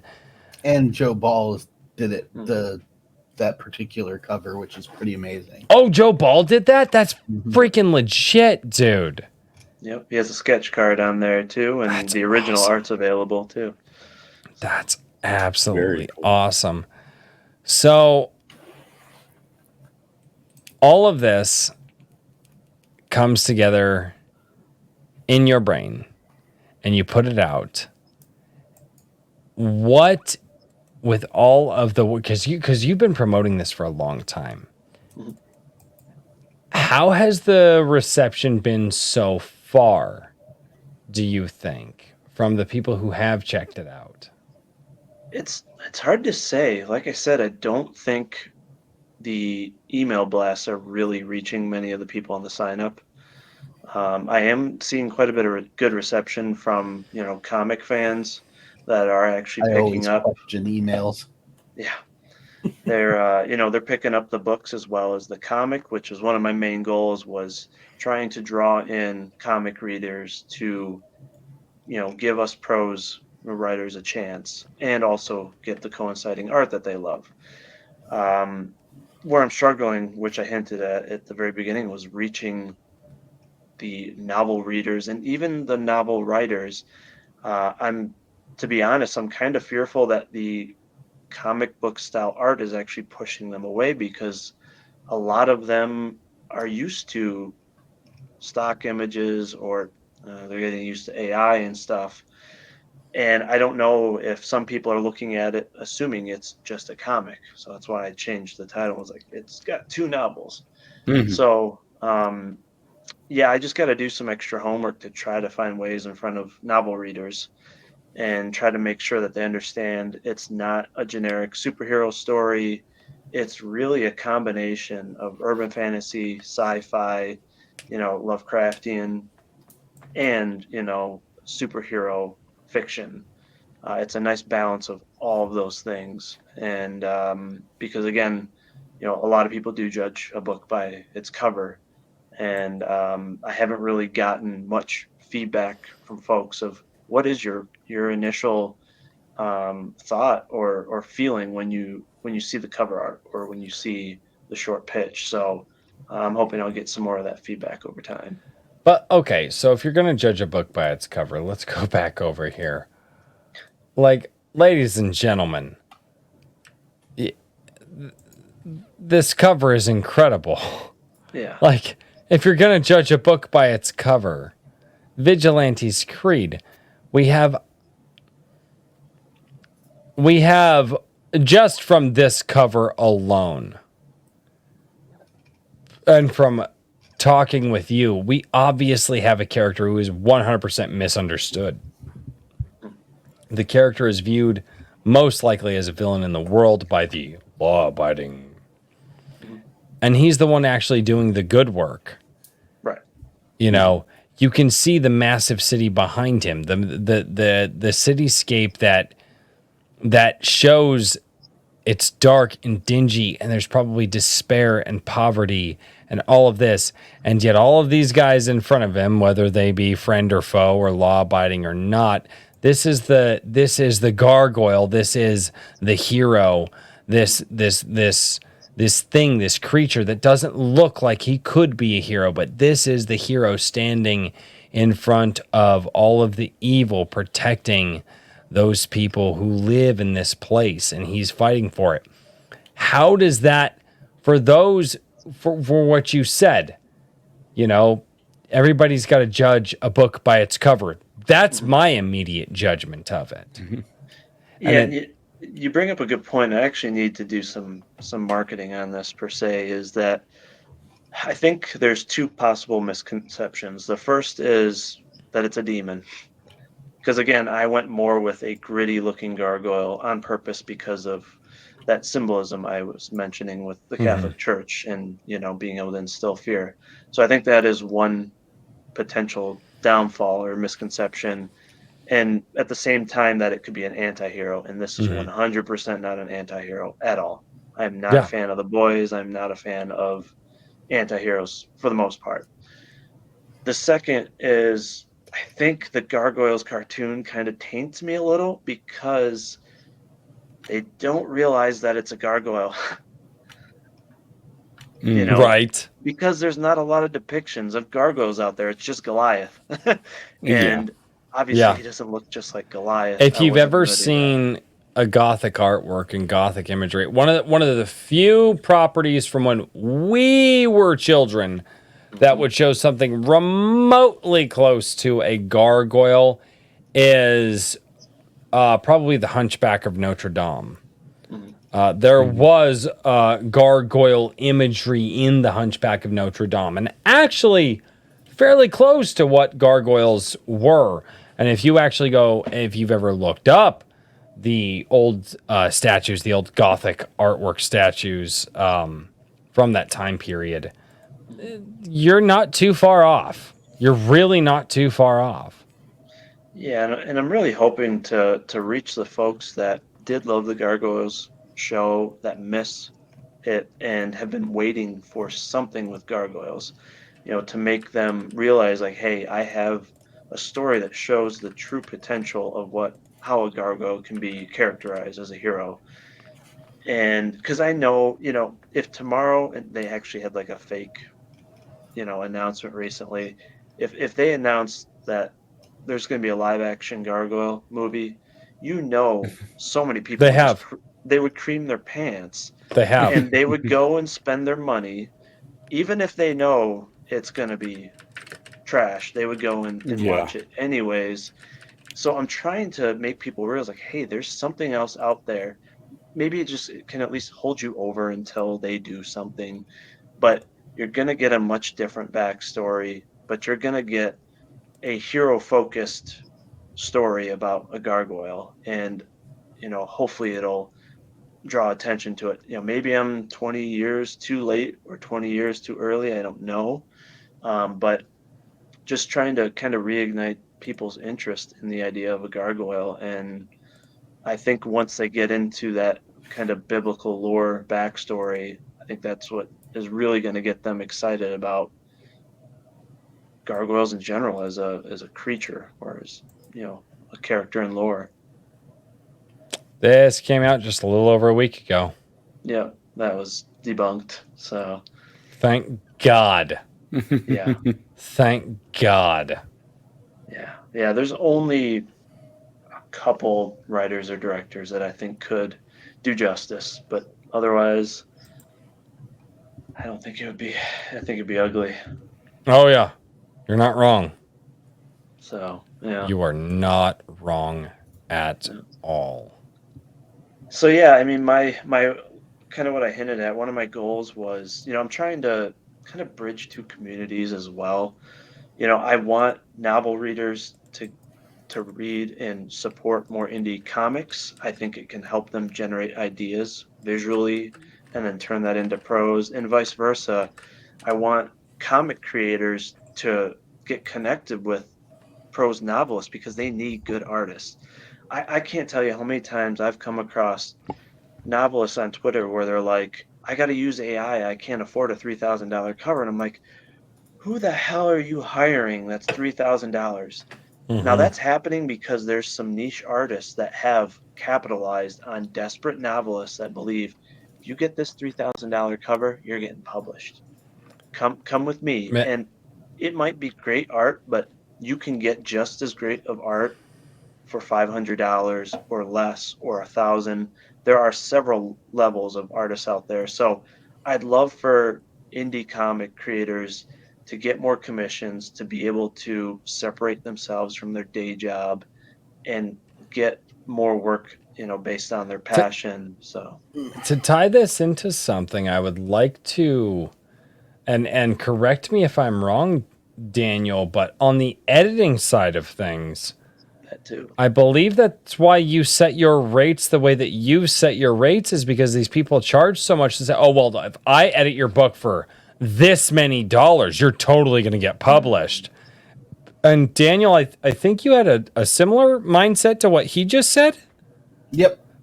Whimsyland was entirely created in order to make it easier for those of us who don't have huge amounts of capital to get into writing. That's why I made it the tagline, turn your whimsy into reality. It's your idea, you're passionate about it, but the roadblock is cost. And the roadblock is always going to be cost in everything. I kind of gave a funny look there for a moment, only because the problem with trying to bridge the gap between novels and comics is that they're two different spheres. And it's not a Venn diagram. They're literally on separate pages.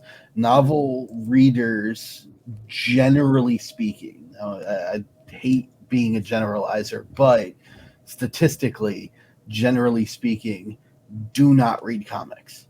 Mhm. And comic book enthusiasts do not read novels regularly.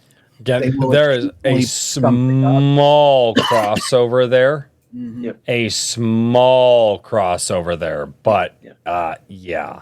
And so, like, I admire what you're doing, and I'm doing kind of the same thing with my Manga adaptation of Jisedai, but I'm treating both of those things as completely separate spheres. I'm not trying to sell them to everyone as one thing. I want to sell the Manga to comic book and manga enthusiasts, and I want to sell the novels to people who like sci-fi novels and action novels. And it needs to be separate in your mind.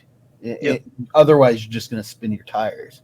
Or you So, sell yeah. everything to a Drink with Crazy as much as I can buy, and then I give it to my kids, and then my kids grow up, and from a Drink with Crazy, we spawn an entire generation of kids who read both comic books and novels equally. That is a very slow subjugation process. No, it's not. You have children. They're already your subjects. You don't even know. So, like, what I was, the kind of what I did here is, there's the option, obviously, for the comic lovers that want the art to just get the comics. So I wanted to have that as kind of the warm up or preview for them for when I do a full blown comic issue. Now, for the novel readers, being a novel reader myself, always got frustrated if the cover art didn't even really display the main character much or other characters. So that's where I'm like, well, you know what? I'm gonna do a supplemental. I'll call it a mini comic, but it's I it's saw that. more it's more of a art book that lays out key characteristics and information of all of the characters with actual depictions of major scenes. Mhm. So while you're reading this book, you're not trying to figure out how does this guy look? Wait, does he have blonde hair? You're not constantly getting distracted trying to revisualize the character. You can just open up that mini comic and be like, oh, that's that character. Boom, it's ingrained in your mind for the rest of the reading experience. And then oh, I recognize that scene. It's so much more vivid. I wanted them to be able to visualize what they're reading and have it be a more immersive experience so that as they're reading, those characters are vivid and then they can focus on all the other details instead of being distracted. Now, I took a huge risk because it's a huge investment to do 15 pages of art. Mhm. I'm hoping to bridge some of the gap with the comic creators, whether they just want the art itself or not. But I've had a decent amount of artists buy the whole package Yeah, and or supplementals get the will. digital Yeah, books. supplementals will work Yep. as far as marketing is concerned between the two Yep. audiences. Definitely, my my only concern was the hope that you could bring the two together. Right. I think Well, the way that you could do that is with the supplemental itself. So Uh, I actually meant more so bringing the creators together. That makes yeah, sense. I think it's a lot easier to bring the creators together than the consumers, right? Yeah. Because How dare you? But the I wanna do consumers both. is where you're going to get your money from. sure, you know, sure, but at the same looking at it time, from a kind of pure going back business. to what I think going back to what he was saying at the beginning is Mhm. that there is still a need to develop this ecosystem and this network. So am I correct there that that's part of sort of the sense of what you're going for?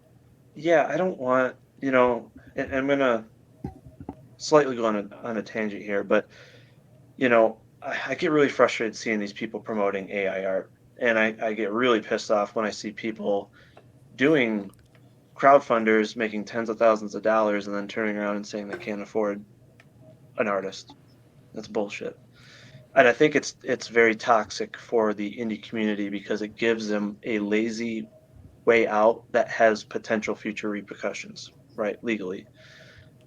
And because they're so tunnel visioned into novel cover artists, they don't see there's all these fantastic digital and traditional artists out there that can do it affordably, right? That you could go out, save up for a couple months, get a kick ass cover art for like $500 or so. And So, I have 7 I work with. shout out to the guy who did this. This was commissioned for me from one of my subscribers. This is Neutron Boar. Mm-hmm. That guy, that's awesome. freaking me. Like, Mhm. and there are plenty of people in my gilded who have commissioned him, and Paladin Dragoon Rider. I don't know if you've seen him bandying about on Twitter. The guy every week is shouting out an artist who beats the pants off of anything the mainstream is doing, beats the pants off of anything as a lot of the older guys are doing who are prolific. And they're charging pennies on the dollar compared to what some of these big guys are. And their work is freaking fantastic. Yep. So there's that, and then there are also a lot of novelists that want to do comics, but they don't know how to start or who to work with. Brian Asher, actually, I think he's working on a comic of some sort for his book, which is awesome. He's a great guy. So Yes, shout he out is. to him. Ryan, So- you have not told me such things. You haven't been paying attention. So this helps. I'm them. building a smoker, sir. Okay, if we're gonna start throwing jabs at people, I'll think of one to throw at you later. It's fine. So this helps them, possibly open doors up for them.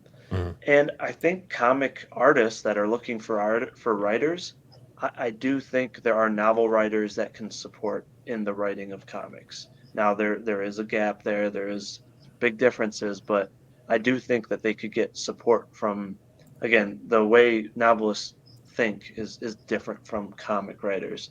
The Mhm. idea generation and everything. So, but really what I want to do long term is, if things can go well enough on this and I can start doing my full comic issue in the future, I would like to have a full comic issue and a novel on every campaign so that I can bring consumers from both areas. You can just get the novel, you can just get the comic, you can get both if you want, but they're both there. And the reason I want to do that, It, go ahead. sorry, I had a thought. Mhm. And I want to hear from the people who are doing the creating in the room. Is it possible that, because I have heard from many, many people in the chat, people that I talk to privately, that I know, and everybody says like multimedia is the way to go for creators.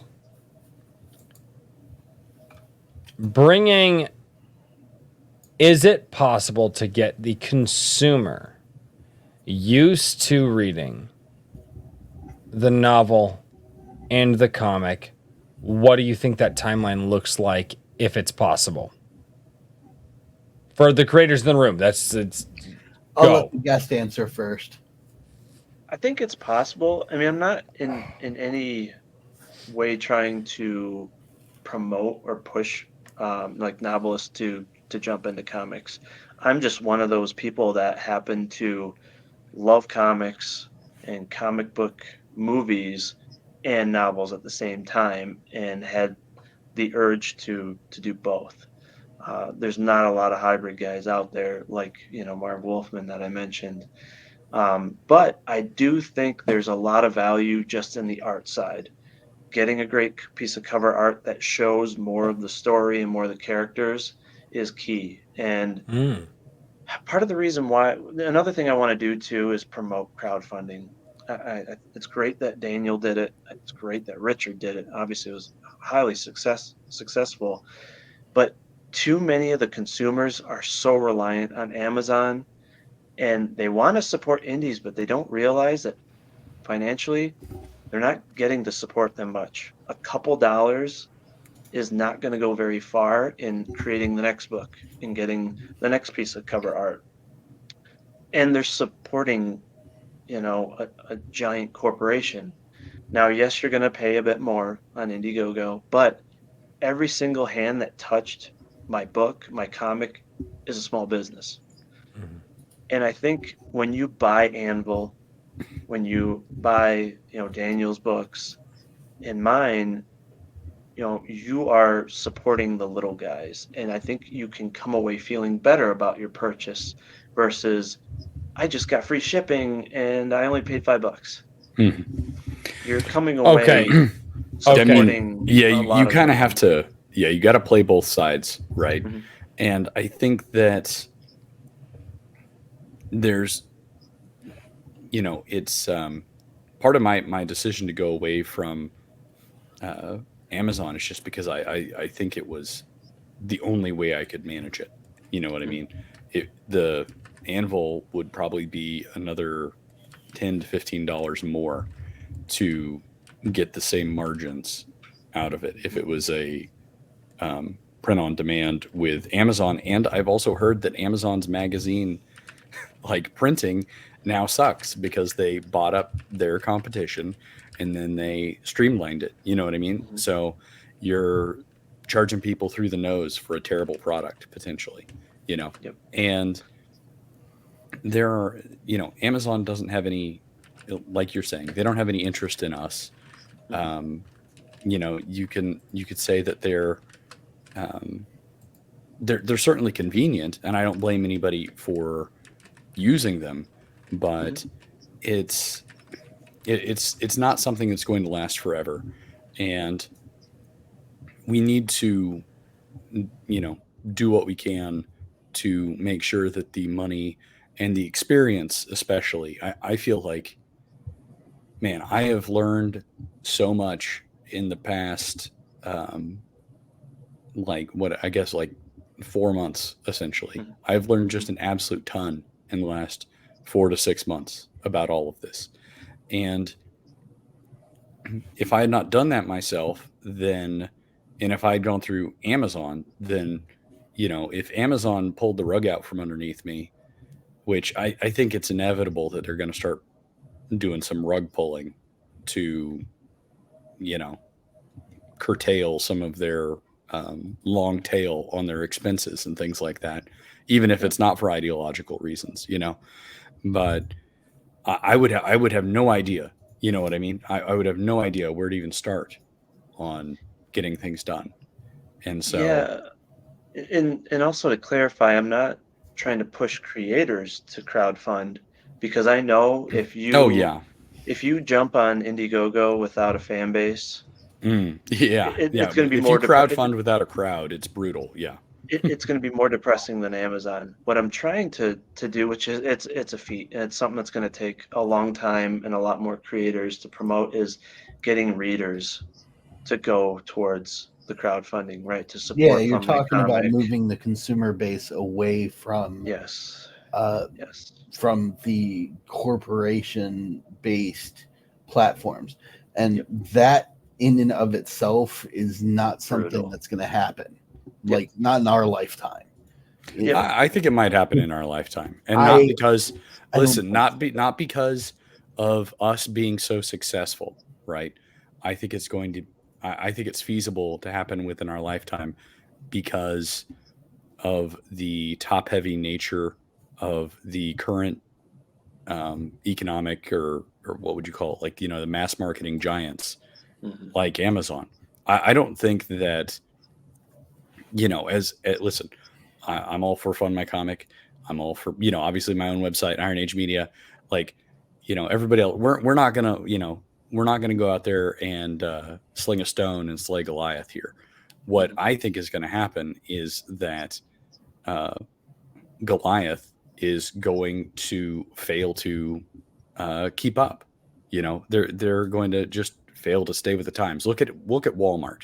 Okay, let's go back pre-internet era. So let's go back 30 years or so before Amazon came around, and like Walmart was it. You know what I mean? That was it in a lot of ways. Now there were all these competitors that were trying to like take a piece of Walmart's margins, but they were trying to nip at Walmart's heels, playing their own game. You know, Mhm. and Walmart was just crushing them. And then the internet showed up, and Walmart.com now today still sucks. Period. Okay, it's awful. It's worse than the worst parts of Amazon. And so it got gobbled up by changes to the market. I think that consumers are going to remain, like, most consumers are going to behave the way that most consumers always behave. They are going to look for ease of consumption and convenience and all these other things. But Mhm. I think that while centralization has been like, uh, decentralization keeps getting easier with technology, right? Um, Before the internet, there was no way that you would like buy, you would shop around between dozens or hundreds or thousands of micro stores before making a purchase. No, you just went to Walmart, okay? Or maybe you cracked open a Sears catalog, you know what I mean, and you called them and you ordered what you wanted or something. But now with technology, Amazon is not just Amazon. There are a million little vendors inside of Amazon, right? And that are paying to use Amazon's resources in the same way with like eBay or Etsy or all these other things. And now your average consumer, even though they are, you know, they're not nearly as broad as they think they are in terms of where they're actually sampling content from. They are much more broad than somebody, say, like 30 years ago, essentially, is what I'm saying. So I think that trend is going to continue, and I think that little guys will have a better better chance of cracking the, that what do you call it? Like kind of like the walled garden of content, you know? Yeah, Maybe. I think it'll be a slow burn, but Oh yeah. what I'm hoping for is, similar to what the indie comic creators have done. I hope people start to see like the unique, high quality indie products are on Indiegogo or Fund My Comic, right? Hmm. You want something completely unique because Amazon is oversaturated, right? Hmm. There are just thousands and thousands of indie creators, thousands of generic books, not ours, obviously, but there's just a lot of, you know, generic shit on there. And yes, it's cheap for the most part, but I'm hoping, and I'm also hoping, Brandon Sanderson did a crowdfunding, right? Once, Hmm. which was huge. Razor Fist is doing it. I'm hoping, and I think Zach Argyle is also done one now. I'm hoping people like him, Cahill, the other big indie ones that are known for being quality will start to peel away and offer unique products on Indiegogo so that or from my comic whatever so that people will say, "Hey, if I want something unique that's higher quality, that's where I'm going to go. I'm not going to go I to I to Amazon." I hate to say Not this. discrediting what's on I Amazon, but I I hate to say this. I don't think it's on the creators. I think it's on the fans. yeah, that exactly. Well, I yeah, think it's on the consumer market. I think that, and this is where coming as the guy who's trying to do the fan, like the fan channel, because I realize that there's not enough of them out there. Mhm. Until consumers, everybody can say, oh well, I'll give this as a small example. There was a conversation that happened in my guild a while back, like a couple months ago, and someone had said, well, with YouTube doing all the stuff that's doing, why don't all these creators just go over to Rumble instead? Like Rumble is obviously better, this, that, and the other thing. And they were like, why don't creators just do that, this, that, and the other thing? And I said, okay, guys. And I saw that, and the conversation played out for a minute, and people were talking about it. And I said, okay, let me ask this question. I promote Rumble every single week on all of my live streams. I tell people you can find all my videos there, all my live streams there. Why are you as a consumer not over there? I think a lot of, and this coming from a person who is a consumer, but I actively engage in it. I ask the question to consumers because a lot of I'm in this sphere where people are saying, why don't just everybody go over here and do this thing? Why don't the creators go over there? Well, they are. Why are you as a consumer not there? Because if you go over there, here's the thing, guys. Consumers don't follow the creator. It's actually the other way around. It always has been.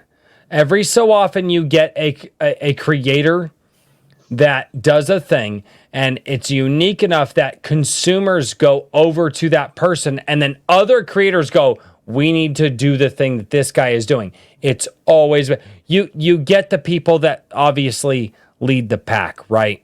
Mhm. But that's the thing that I don't understand.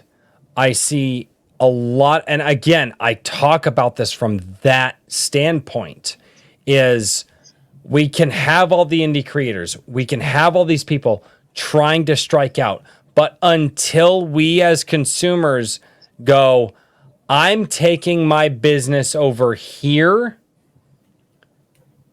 stop asking creators to do this thing, because guess what? You as the consumer have to lead the charge in that. And that is a very, very big part of this. And I don't think a lot of people shine enough light on that. I don't know. What do you guys think about that? It's something that's often ignored. The first rule is go where your audience is. It's not tell your audience to come to you. Mhm. And that's the point that often gets mistaken in this equation. You know, Amazon is where the audience is. You may not like it, but that's where they are. YouTube is where the audience is. You may not like it, but that's where they are. And these specific guys that we talk about, these are guys who have spent 10 to 20 years cultivating their audience, and they're not having their audience come to them. They're shifting the herd. There's a difference. It's not come this way, it's move over. It's a totally different mindset.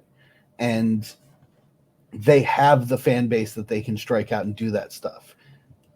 Most of us don't. Not even me. And it doesn't work to just go, we need to move the consumers. You can't. That's not your job. Well, you could trickle the consumers, right? You can create the culture. You know what I mean? You could create culture that you're creating ahead of the audience, curve, right? You know what I mean? Yeah, and so that's where you can do something, is try to exist in that space that's ahead of the curve that you want to bend things towards. You know what I mean? But you have to realize, like you're saying, that you're bending, you know what I mean, very slightly, very slowly over time, and you're not the just culture you're is not in not the charge. You're audience. not steering anything. You're just you're nudging it along. Yeah. But the culture is not the audience, though. That's the problem that I have. With Fair point. Is That's for sure. That was the thing. I have ranted and raved constantly on Twitter about writers' lifts. Writers' lifts are stupid. You're trying to sell books to people who are trying to sell books. Are you an idiot? Like, there's no point to that. It's I'm drunk, so I'm going to say this, and I apologize. Do it. Yes. It's a circle jerk, is what a writer's lift is. Yep. You're just massaging each other's egos. And I made this point similarly in a recent Sunday Coffee, was that, you know, that there are not many channels out there that are fan channels trying to talk about things that fans are engaged in. You get a lot of creators that are trying to hawk their own stuff, and I don't mean that disrespectfully to anybody, but you're a creator. That's what you're supposed to do. But it's really hard to hawk your own stuff and then turn around and also ask somebody to go spend money on something else. I'm not trying to hawk my own stuff. It's easy for me to be like, hey, it's easy for me to be like, hey guys, check out these other artists and creators out there. Now, barring that, I obviously should be trying to hawk like super chats and memberships and all that stuff as a YouTube creator, but I'm a bad YouTuber. I admit that. I'm here because I believe in what a lot of people are doing. But again, you have a lot of creators who have creator audiences who are trying to hawk their stuff to creators, and it's like, where are the fans? Where are the consumers in this equation? What you said, you get in those writers, what was the terminology you used? They're called writers' lifts. Writers' lifts. I've been in something similar when it came to musicians, and it's like, oh, all of you bands, all of you musicians, post your music here. Well, I'll check out. Nobody fucking checks it out. Not a single fucking one of them. They go in, they drop the link to their stuff, they check out my stuff, and then they fucking bounce. How do I know? Because I used to do it. And it's part of the reason why, not the reason why. The reason why is redundant. My mother would slap me for saying that. It's part of the reason that when I kind of fell into doing this, I lost interest in doing my own book, my own comic stuff. Not that I'll never do one, but for right now, I don't want to do that, because then it's just more artists, more creators coming in here, dropping their own stuff and bouncing. No, I want to consume product as a fan, and I am doing that, and I love doing that, and I want to see more of that happening. But yeah, again, hawking novels to novelists, hawking comic books to comic book creators, it's not gonna work. Going back to what Richard was talking about 30 years ago, something that I feel like got forgotten is the New York arts and music scene back 30, 40 years ago, between the 80s and 90s. What they did as small creators at that time was they had art galleries, they had shows, they did performances. But what most people don't talk about is each of them hired ground teams. And those ground teams were people that liked what those creators were creating. And they were paid minimally, very minimally. It was like less than a paper route, basically. But they were paid to go around for these creators and slap posters all over everything and staple paper flyers to telephone poles and slap stickers on transformer boxes and talk to people out on the street constantly for hours on end. Yes, street teams, exactly. That's what I'm talking about. And that's the element that is kind of missing from what we've been discussing here, is that we have fans, but we don't have street teams or the internet equivalent of street teams. And to do that, you're going to have to shell out some scratch because people don't ever do anything for free. Yeah, that's why, at the beginning I was, really touching on the fact that it's so hard, even on social media, to get in front of readers. Because, yeah, there are groups out there, but they're so hyper focused on the past. And, I guess I do want to say they're too lazy to distinguish between spamming and actual passionate self promotion. Right. Like, I don't see, if it's a science fiction fan page, if a creator once a week posts what they have, I don't see the harm in that. It's quite obvious when someone is spamming versus, hey, I just really want to get my project out in front of people. And again, too many people are too focused on the past. I'm not saying like give up your token or anything like that. Hell no. But you also have to allow some space for people like us, because 50 years down the road, 100 years down the road, let's be honest, a lot of people probably won't be reading Tolkien with how culture is going, right? And just the natural way of things, less people are reading Shakespeare now than they were 100 years ago. That's true. You're going to keep having this shift. So, we just need more people to be open to allowing us to show our work. But again, there's a huge barrier with the algorithms, with pay to play, and then these groups with very stringent rules. That it's like, how do you get an Indiegogo project in front of people? Same with Amazon. You got to pay for their marketing, or it just dies. It gets buried unless you're lucky. Now, the caveat to all of this is if you get a Hail Mary. Right, if you get a big creator to share your work or get on a stream with you, Maybe. that can make someone instantly. But a lot of us are not going to get that. But you got to try. I think the bigger point that actually works best is passion, and that's the thing that's missing. On Twitter, we all do the exact same thing, and every single one of you in the chat or watching this forever does it, and that's click retweet. You take 1 second to retweet what somebody else has already said, or they just like it and they don't retweet, which there's no passion. That grinds my gears. Yeah, there's no passion in that. When somebody comes up to you, it's sometimes a little crazy. How about the other one? Somebody who says, "Have you seen this? It's awesome." How about and they have that energy? You're like, okay. What are you talking about? Go ahead, Royce. Well, no, what I was saying is he said, somebody who just likes it and doesn't share it or anything like that. How about the other thing? People in your real life who say, oh, dude, I love what you're doing. I support it so much. And it's like, dude, where are you? You didn't even share it on social media. You didn't even like it. You didn't even comment. Yep. Oh, well, yeah.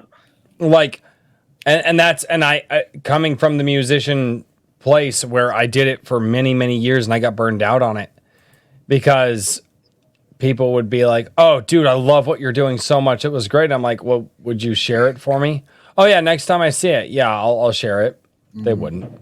They'd hit the like button, bounce, as the Facebook back when in the Facebook days, you know. To most people, that's what that counts as, though, and No. because And that's what social media is designed to do. so this is years ago. There was, and this was back when I was in the airsoft community in Colorado, but I feel it's very, very relevant to the conversation here. There was a new field that was opening up, and it was going to be their grand opening weekend. And there was a, "Hey guys, we would love for everybody to come out. It's our opening weekend," and they were they'd already had a field, and bad things happened with the landowner, blah blah. So they started a new field. There's been months building it up, months putting it, and it was really fun. And their first weekend that they did, they were like, "We're going to do this weekend, and it's just the opening field weekend. We want people to come out. We want people to tell us what they think about the field. It's a free weekend. Come and play." And a bunch of my buddies, they were like, "Yeah, dude, let's go for the first weekend. It's going to be awesome. There's going to be so many people there." And I said, "I'm not going." And they're like, "Dude, why? It's free airsoft." And I said, "Because I support them. And I support them means I'm not going to go on the free weekend. I'm going to go the weekend after where they take my money. Because I support you means here's my dollars. I support you doesn't mean I'm going to show up for the freebie. It means I'm going to show up where I actually," and you know what? I convinced an entire squad of my guys. They all looked at me and they were like, "You're right." Because if we show up on the weekend where they're all working for free, do we really support them? And so we got a squad of guys together. And when we showed up, "Guys, we know you couldn't be here last week, you know." And they offered to let us into the field for free, and we all looked at them and said, "No, we support you means money." That's why we showed up today and not last weekend. And they were shocked to hear that somebody actually cared enough to give them money. And and especially in that community, you form very personal relationships very quickly. And that was one of those things that I think so many people are missing. I support you isn't a like isn't the heart button on Twitter. It's not the like button on Facebook. It's not even the thumbs up here on like YouTube. I mean, for me, we're talking about people writing books, creating comics, putting out physical products. I support you means taking whatever hard-earned dollars that you can and putting it in their pocket. Now me, I put my hard-earned dollars in the pockets of as many people as I can. But I also know I'm limited in the fact that, well, I have 4 kids. Yeah. I've got a life. I've got a whole bunch of stuff. So you know what I do? You do this. I do this. And I tell people, guys, I may not be able to support. There's a lot of projects I would love to support. I've wanted to support Bonds, right? If you guys haven't checked out Bonds, you need to go check that out. Artwork, fantastic. I haven't been able to support AR-13L, The Little Mermaid. I would love to support those 2 books. Those are the 2 books that I regret the most. Well, at that and the Mythicals. The Mythicals, I loved what Hojo was doing with that, but I wasn't able to support those. But you know what I do is I got in here and I said, "Guys, I might not be able to do it, but you might be able to." And I shouted out as much as I physically can. And because I realized, especially as this little audience here grew, I support people means you support them with money because that's how they're able to continue what they're doing. You support them with value. But value is money. Like let's not mince words here. Well, It's not always money. That's the point that I'm making. Okay. So then, what else is? So then, what else is value? Let's I'll give you a couple examples real fast. And I didn't ask that reductively. I actually meant that as a legit question. So if that came off as reductively, I apologize. Quick 2 examples, one myself, one somebody else. So Everly Music, awesome creator, made the G that I track that's featured on the website and will be used in a great many things coming very soon. And then he sent me a second track that was a reimagining of the first one that he was really interested in. Sent it to me for free. And then 2 days later, he goes, I just came up with this idea. Here's a banner logo. And I was like amazed, because that's value. That's something that I can actually use to promote my product. And it wasn't money. It was just time. It was effort and passion that he put into helping me out, which I thought was an amazing thing. And in a certain way, the same thing. My second example of myself, instead of, no, I didn't do it because I don't like shilling. Instead of shilling myself on Wednesday, I talked about every project that I worked on over the course of July and the things that I was excited about them and interesting. And I shouted at each individual person that I could without breaking, rules, because some people, their stuff wasn't ready yet. But those that I could, they got tagged, and I talked about it in depth. That's not money because their product isn't out there yet, but that's attention. That's the passion that I'm talking about, that people cleave to when others are saying this thing is freaking awesome, instead of saying this thing is out now. Totally different concept. Yeah. And to build off that, I would say it's easier to think about it rather than value, because that's a little bit of that's a more, it's a business term.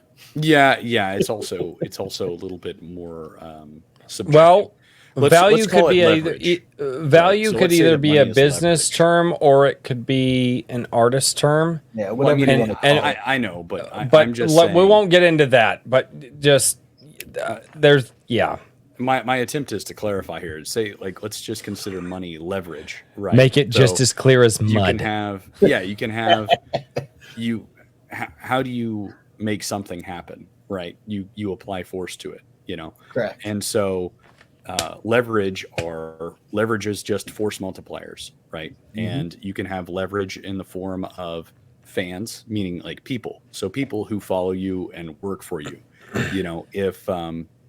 If somebody came to me and they said, I have 10 full-time employees that I would like to dedicate to whatever you need, that's leverage. You know what I mean? That's a huge value that's being provided, shall we say. Correct. If somebody came and gave you $1,000, that's also leverage. You know what I mean? If people have an asset, you know what I mean? Like they already have a YouTube channel and they lend that to you, that's leverage. You know what I mean? And so How dare you call me leverage? Right. And so, it's one of those things where, and artists, because they are providing you something that they have, basically what would you call it? Like a trained skill, a highly specialized skill, and they're lending that to you. Everly did that for my bumper music, and JVP did that with the first issue of Anvil, and so, and other artists have done that. I mean, like, heck, Razor and George did that with Ghost of the Badlands for the first issue, and so that was one of those things where I think that there's a lot of different ways that you can look at it. And money, I mean, at the end of the day, money is the easiest form of leverage, right? But it's not always the most efficient. You know what I mean? Because if somebody had just charged for their time and they said, "Oh, I'm going to pay you that much instead," like there's a certain loss of value there. And I understand back all to that. the small world mythos, the small town mythos, the small business mythos, the barter system was currency before currency. Oh yeah, I mean Oh, yeah. that Has is it. been. Well, and It's the more useful system than paper currency. Well- Yes, our world kind of puts preference on paper currency, but sharing and working together is going to trump that every time. So I realize where I went wrong in what I was saying as Richard was going through his description, and as you and I actually and even clarified it more, Daniel, which just tells me how you two have worked together way too much. I wonder why. I've learned how to communicate with Richard. I wonder the- why. I keep doxing myself, damn it. The engineer whisperer over But okay, let me clarify, so let me clarify, and then I want to get B.A. Turner's final thoughts on this subject. But my standpoint, from somebody who was a creative at one point in time, my standpoint of this is from the fan standpoint. And I cannot make this clearly enough. So let's do that thing that everybody tunes into Sunday Coffee for. Stop being passive fans. Be actively engaged in the thing that you say that you love or that you like. Yeah. Stop being passive about it. You don't have to be a creator. You don't have to, and from what these guys have said, dedicating time to shouting out the thing that you like, the thing that you enjoy, the thing that's really cool to you. I've got a guy here on the fucking channel who has some mind-boggling gargoyle artwork, and he's drawing from Catholic mythos, which makes me fucking happy. I'm not gonna be a fucking passive fan about this. Stop being a passive fan, because if you're a passive fan, you might as well not be a fan at all. You might as well not talk about. If you are going to be a passive fan, don't even bother showing up to the campaign. Don't bother showing up to the chats, and don't bother coming into a group. Though, Royce. I That's the problem. don't understand passive fandom, because I is aggressively I would say he's not talking to supportive. you. So I completely agree and understand where you're coming from, especially being a guy who's one of my biggest inspirations is a man that's hated by so many, but I still continue to push his work. I still continue to talk about his work because I'm a true fan. If I cowered to detractors of his work, just like if you're passionate about an author or a director and someone just says, oh, that person's garbage or something, and you're just like, okay, I'm just going to kind of cower, or I'm not going to push back, or I'm going to stop promoting that person out of fear that I'm going to get more hate, you're not a true fan, right? You have to be true to your passion regardless of what other people think, even if you're going to get hate for it. And so I love the passion that was just displayed there, because I do the same with the creative works that I'm passionate about. I don't care how much shit I get from people. If it makes me feel something and it helps me get through life and inspires me, of course I'm going to shout it out. I'm going to promote it regardless of what people think about that, because it means something to me. And I hope we get more passionate fans about indie creations, not just mainstream. Yep. And on that note, before we give you your outro real quick, I backed on Fund My Comic Oh, thank you. about 20 minutes ago. And And if you'd like, you and I can sit down for an hour and I'll give you my thoughts and we can brainstorm. I love And, that. every resource I have available will be available Yeah. to you at that time. Well, thank you. Yeah, I'd love that. I'd love to get Let me feedback. get it in my hands, talk. let me read it, and you and I will talk. Yeah, and one thing I want to tell people too, right?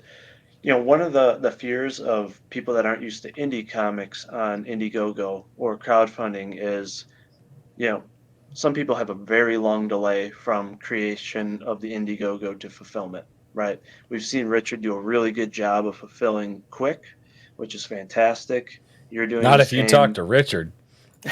I had high hopes, and It was like fighting lions, You, but you yeah. set a very good standard though. I mean, really. And one thing I want to tell potential, readers and hopefully passionate fans here that will back here shortly, but these books are 100% complete. The mini comic or the supplemental comic is 80% complete. It will be done before the campaign ends. As soon as those funds are transferred, I will be packing and fulfilling. So people will get their books right in October, right after this campaign ends in September. It'll remain, in demand, for people that come in after the fact, but you're not going to be waiting months. You're not going to be waiting years. I took that financial risk and I invested a lot of money up front so that I could get it to you as soon as possible. And I hope that people will appreciate that because I do think and not saying that everyone needs to do that, because if I was doing a full blown comic, you're talking tens of thousands of dollars in investments. So yeah, I may have to have a 6 month gap. I don't know, but I hope I can get in a position one day that I can be like, hey, I'm going to make a comic. It's going to be done before I even post it. You're going to have it within 2 to 3 months. I think So, that's where a lot of the market is going, and I think that mentality is actually going to drive the price down mhm. in the market because of the, I don't want to say instant gratification factor, but I think the Turnover rate. huh? Turnover rate. Yes, thank you. That would be a much better way to say that is the turnover rate. I think it will drive the prices down for a lot of artists and writers because the turnover rate will be much quicker and people will be able to work on projects much faster if a project is done, and then they can go and then move on, and so the price will drop because they can, oh well, I know if I drop my price to this much I can get it done for this guy, and then it's done, he's selling it, I'll get my cut, and then I can move on to the next project because that's how it's a gig economy, right? And so the fairer the prices, and I say fair specifically there, that it is for everyone. Couldn't hear you, Richard. You muted. it doesn't matter. I was I was actually noticing the time. I think we need to. Yeah, we need Sir. to let Mr. Turner go. Yeah, But I have a box. Darn. I know, but we gotta let him do his outro before we open the box here. Yeah. He can wait. catch the replay. Wait, do you have to leave? Go. Yeah, he has to go. Oh my You're not God. paying attention to 2 the minutes. private chat, bro. I don't, guys. I have I have 3 chats going. Are you, dude? I am so sorry. Oh, you're Okay. good. We You're are good. the more important chat. Yes, Okay. yes. All right. Pay attention to us first. No, I refuse because my chat's kind of scary, and if I don't pay attention to them, they beat me. You don't know what happens when you guys aren't there. Yeah, but if All you right. don't pay attention, All right. you don't So, B.A. Turner, Mr. Badass Turner, Mr. Turner, the guy who's doing the fantastic Vigilantes Creed. I see I said it right this time. What's your outro? Where can we find you? How do you do? Yeah. And so on. So you can find me under BA Turner on Twitter as well as YouTube. I also have a page on Facebook, and then obviously on Indiegogo and Fund My Comic. Just search Vigilantes Creed. And yeah, I just ask that people give my writing a chance, and I promise a very emotional and high octane story. It's a story that's going to make you feel something, but it's also going to invigorate your imagination and I really look forward to people's feedback. And like I said, I hope it can make an impact on someone. You know, I of course want to get it funded. I want to recoup my investment, but I more so would love to have even if it's just one or a couple readers come to me say, hey, you know, your story really helped me through a dark time. It really, you know, helped me change course in my life. Just like, you know, like I said with, you know, Christopher Nolan's accent, or they did the same for me when I was going through those dark times. You know, they kept my motivation up and helped me see, you know, a light at the end of the tunnel. And I want to do the same for others. And you know, that would make me feel like a success. Awesome, man. Awesome. Yeah. Good man. Thank you. Dude. Well, I know you've got to get going, and I was not paying attention, and I do apologize for Oh, that. you're good, dude. You're good. But dude, just He was in thank the you brand. so much for coming on. And Thank you for having me. It's an honor. I'm For gonna- all you guys, really. I'm going to say something else too. Thank you for dropping your projects in the Wednesday tweet. Oh, for sure. Like seriously, dude, that's the honor that I feel for people who are out there creating and trying to create culture to come on to like my small Twitter and drop their projects. That is an honor, seriously. And I mean that to Thank you. everybody out there who does it. Seriously. That is huge. So thank you, because that shows that you guys have some confidence in what I'm doing, and I don't take that lightly. Thank you. And last thing I want to do, because again, I really want to promote others. You know, obviously everyone needs to go and support Richard and Daniel, and just a quick shout out to Corey Barton. Make sure you go give him a follow. Just search his name. Him and his brother Clayton are fantastic people. They have a sign up phase for Borak, their next comic. Make sure you go back Death, Death, Death by Joe Ball, which is a Oh, yeah. fantastic comic that is similar to mine in the sense of biblical lore and, you know, pushing morality. Make sure you go back, or you go support Skunk Artworks, who did the painted Vigilance version of my comic. He has a sign up for Kill Them Dead, which is an all painted comic, which is nuts. And then also Elliot Rodriguez, who also did some interior art and one of the prints on the campaign. So everyone that backs any of the physical bundles will get 3 free prints, 2 free bookmarks. One of the prints will be Elliot's work. So go support those guys and help them grow, not just me. Fantastic. Awesome. Awesome, man. Well, All right. thank you so much, good sir. And if you have to sign off, go for it. I sadly have to stay here and beat my chat off with a stick because I only heard the first part of that. So Yeah, that's maybe I'm leaving at the no, right point. sir, you can't do that. And he's out.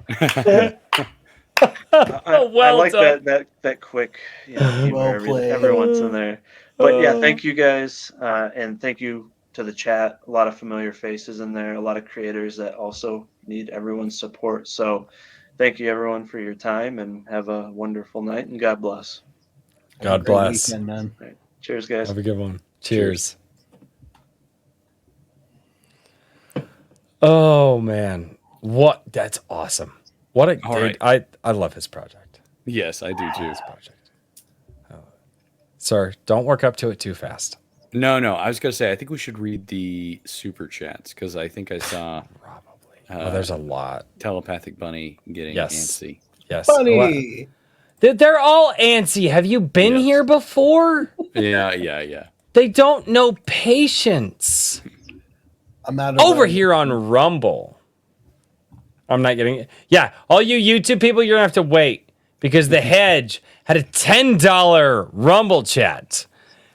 He says, "Blame me for the spanking," amongst other things. No, that's absolutely the fuck not a thing. No, Hedge, no. Bad hedge. Bad hedge. Well, that was Herman P. Hunter, the Lore Forge, for $10. I don't like it when people pay me money to read those things. And they do, and I have to because it is my obligation. And That's why they do it. I know, I am aware. Trust me, my Sunday show is because I can't play off of anybody else. I can't be like Richard Daniel, save me. Nope. Nope. The chat's just like come on Sunday. huh? I can come on Sunday. No, I don't do the guest thing. I've done it once, and that was it's. No, I do like the because I like to talk with the chat and read their chats, and I've tried to do the guest thing a couple of times, and it's really hard just to get through all the comments and then engage with the chat. Having guests in on Sunday, it's next to impossible. He just wants his private time with you. I was gonna say he throws it out there and then he reels it back in. I don't know what else you expected, Daniel. There's a reason I didn't say anything. I'm drunk. It's fine. I'm literally out of rye whiskey. Please tell me you didn't kill a bottle. Like a whole- it was like a quarter of a bottle. It was Okay, wounded. that's not It was bad. wounded. Okay. I was like, dude, if you killed a bottle, you're I've got the writer's tears in reserve if I really want. Ooh, I've heard that's There you really go. good. I'm waiting. All right. Over here, we've got Ram for $2 says, here, take my pesos. Yes, that was after I said that there was a lot of water on Ram's back. Yep. Just in case YouTube wasn't going to strike us dead, Royce had to make sure. Well, I don't know what you're talking about. I said that a towel might be necessary to do the scrub. That's all I said. I don't know what you're talking about. Yep. Herman P. Hunter, the Lore Forge. I'm pretty sure this is one that you flagged, Richard. Thank you for doing that. He says, I wonder who the cover artist was for the A Drink with Crazy variant cover for Anvil. Wait, what? Well, we'll just have to get to that one here in a little while. Fuck are you talking Damn it. about? Is it? Damn it, Hedge! There might be some conspiring going on. Do I need to open the You and I are box? gonna have to have words get about through you and super your chats. spoiling. No, There's, you- there's but- only a few more. You can't fucking do that. Do I need to open the box? Telepathic Bunny. Yeah, you do need to God. open the box, but Bunny let's needs to be here. heard. Mm. Oh, you sons of Bunny, bitches. Bunny. That reminds me of the Rocco when he was from the Boondock Saints. Funny. Yeah, you get it from the Boondock Saints. Oh god, I love that movie.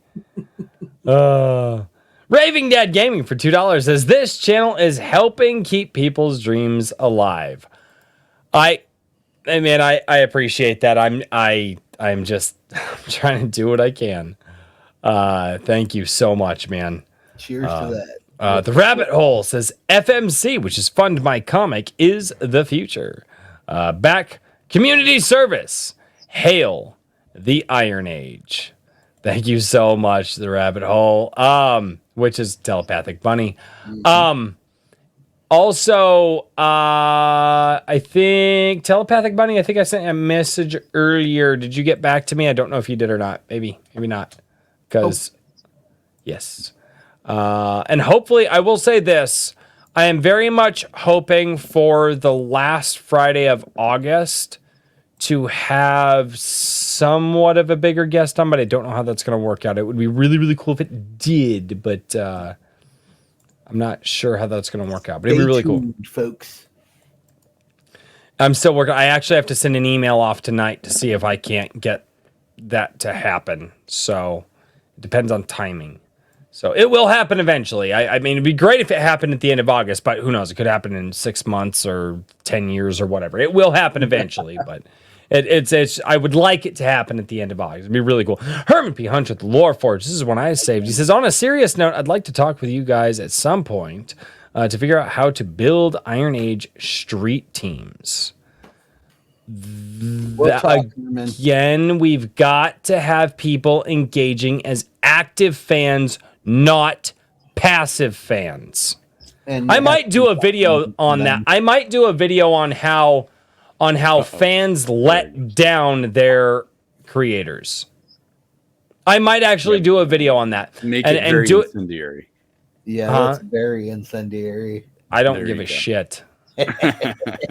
I don't, but no, I got tired of hearing friends and family and people out there who are like, we love what you're doing so much. It's great. And they would like follow you on Facebook. And then 20 seconds later, after they just got done praising you, they wouldn't even share or like the photo that they were in, like at the show or the gig or whatever. And it's like, how much did you actually love the thing? Are you lying to me? And I think a lot of people were just trying to be nice. And that's the shit that I'm. Yeah, I don't even want to worry about like the shares and retweet and quote tweet. And Yeah, no, I don't. Like, if you're not, it's one of those things. It's like, if you're not, it's sad to say, it's like, if you're not actively engaged in the channel, why are you subscribed? Yep.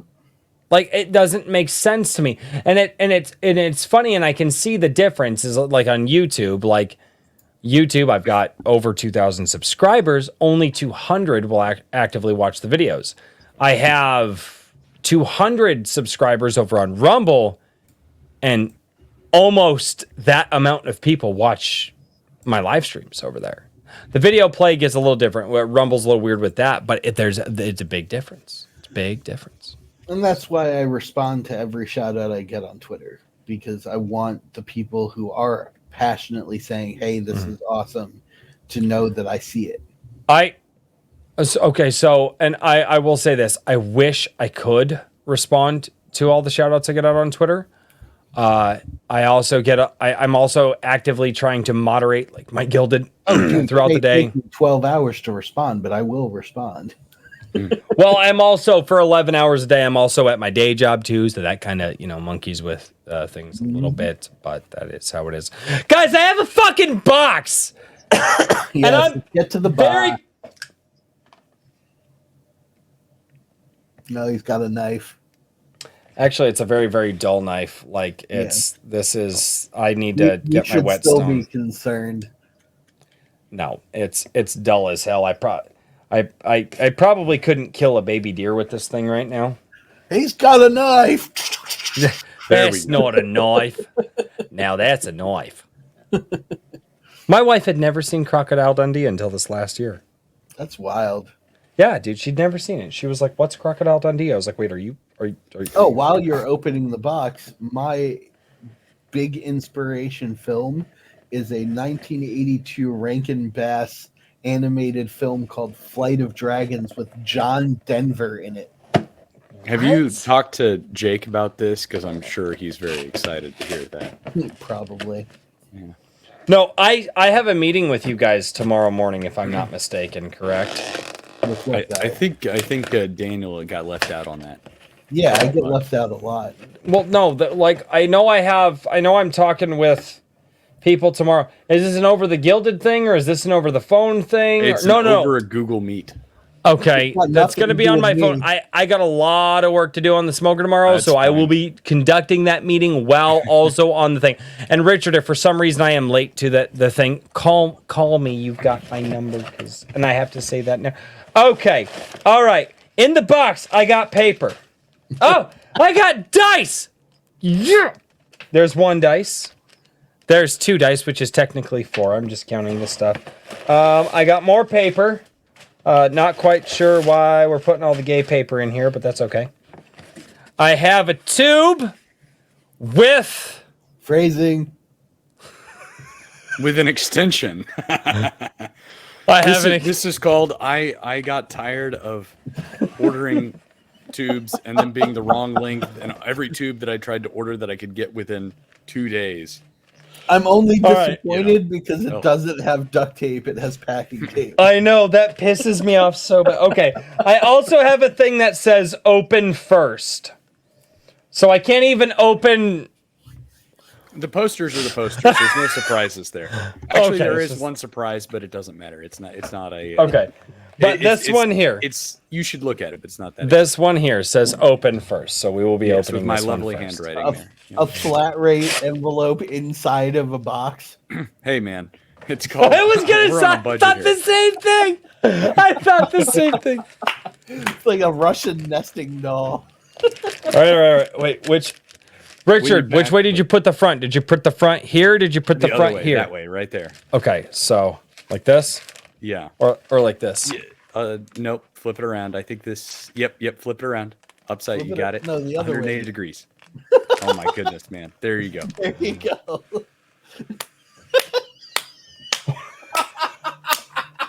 You sons of bitches! All right. Let's see the back. You motherfucker! Did you special print Anvil with this cover? Flip it around. Let's see the back. You son of what the fuck is that? Absolutely the fuck not. You're not No, gonna flip it around. I Are you gonna make me find this image and put it on your Gilded? Oh. That is a special a You Hermes special. Unconventional. wait. with the Okay, I Roy. have got to ask. Is this the actual? No, it is not Anvil. the actual. It is the actual anvil. This but- is the actual Anvil. Oh, my wife is here. she just burst through the door. She's and she is on the ground. So that is the actual Anvil magazine. We Yeah, are never it's- opening that is that. not Never a- open no. that. That is a one of a kind print. Well, no. The cover is in the Richard? is not really. I would Oh, the say cover's not the cover? professionally- It is not professionally on there. No, that's fine. So That's fine. Oh, It's- yeah, well, she's you taking did- there pictures. is She's another- taking pictures. It's a screensaver now. It's her screensaver now. I could send you the original if you want, but So that's not the phone actual number, cover. right? It's just something that you put in there. Doesn't Yeah, matter. yeah. Here's the thing, I think dude. it This looks thing gets pretty big and convincing. famous. If I never open this, have any idea how much I could sell this for? That's fucking There you go. incredible. there you go. Oh my the other God. the other envelope has the actual. Yeah, I figured that is Rabbit hole wants to back it. Let's do it. rabbit hole. Holy shit. Okay, I see what you did there with the okay, I get it. Yeah, That's it's a fold over. no, it's fine. That's fucking incredible. Dude. I don't even give a shit, dude. Just the fact that you went through that much trouble just to meme me, I'm fucking down, dude. That's so fucking great. Cheers to Oh my god. I felt like more than just you. I felt like chat deserved that. So that. Yes. that's My really my wife gift to chat. burst through the door like Kramer from Seinfeld. And she's like clawing at the air, dying laughing. Oh my Fantastic. god. Oh. Richard, Daniel, 'tis is that time. Tell us where we can find you guys and what you guys are up to. All right. Well, before we quite jump to that, I am going to say that if you guys want to catch more of B.A. Turner, he's going to be on the Drawn and Quartered Yes. Fan Ultimate edition. Edition on Thursday, August 3rd. So next Thursday. And it's not letting me send that in the chat. Let me see if it goes through. Yes, it went through that time. There we go. So if you guys want to chat with him and see him going on that and, chatting with everybody, check out that channel that I just linked. And I'm going to drop it in the Rumble channel as well, even though it's a YouTube channel, because it's the only link I was given. But anyway, with that, onward to Daniel, I suppose. You haven't done anything. What? You're supposed to tell people where you Oh, are well, I and can. the Okay, I'll time finish. and I'll, that sort I'll of go ahead stuff, and do everything. So Anvil. When Iron did Age you Magazine- become a master shill? right? Yeah, there we go. Anvil, the Iron Age magazine issue number 2 is funding on Fund My Comic currently. You can let's see here, find the link in chat, or you can just go to amplemagazine.com. And that is It's in my peripheral. I can't stop fucking laughing. Like, yeah, and we're moving right along. that's with a that. great fucking meme, dude. Oh man. I'm sorry. I'm sorry. That's fucking so funny. I'm glad that you you enjoyed it as much as I had hoped that you would. And It's as gonna I said, go on my fucking wall. The guest I- artist, yeah. I've Yes. got to figure out a place to. I might replace my Vegeta with that. And my wife bought me the Vegeta. Oh God. Sorry, go on. You just like how you look in that dress, I suppose. No, it's the I have become accustomed to the meme. Oh. Sorry, Richard, go on. I'm sorry. I'm just losing my shit. That's it. Yeah, and then of course Oh. ironage.media is where you can find me. And let's see here, I have a chill stream on Sundays. I don't really have anything else coming up that's super interesting. Just, finishing out the issue number 1 shipments, which I think everything should be going tomorrow, unless you are one of the unfortunate international folks who I'm going to have to chat with and figure out something. I did get word from the Hail Mary option that I was talking to, that I mentioned in the email, and basically there is potentially an option that I could get something to you at a reasonable rate. It just might take a little while longer. So we'll talk. We'll figure out something, and I promise I'm going to do everything I can to make it right. So Excellent. on to you, Daniel. Well, actually, I'm gonna Oh. dovetail off of yours real fast. Yeah, because one you don't- last thing. Issue number 3 submission window opens on August 1st. Holy fuck. I know. Yep. I know. It is what it is. Just keep That's rolling. right. Yep, this train don't stop. And because he doesn't talk about it enough, Anvil Magazine has its own Twitter account. Oh yeah. So Yeah. And Follow it that. only does Anvil Magazine stuff. It Yep. only so follow that Well, if you and want I to get don't- updates and things on Anvil Magazine. Yeah. So, and if you do, I saw RH Snow mention that she did an opening, and I really appreciate that. And I will retweet it there. But like unboxings and things like that, you tag Iron Age Media. I will try to remember to retweet it and then have it retweeted on the Anvil Magazine account as well. But yeah, that one is it's kind of like my single purpose account. So if people don't want to follow Iron Age Media and listen to me for whatever other reason or anything else, they just want Anvil Magazine, that's a place you can go. Thanks, Daniel. No problem. It's a Daniel- topic for every world. You still have a fucking shill to do.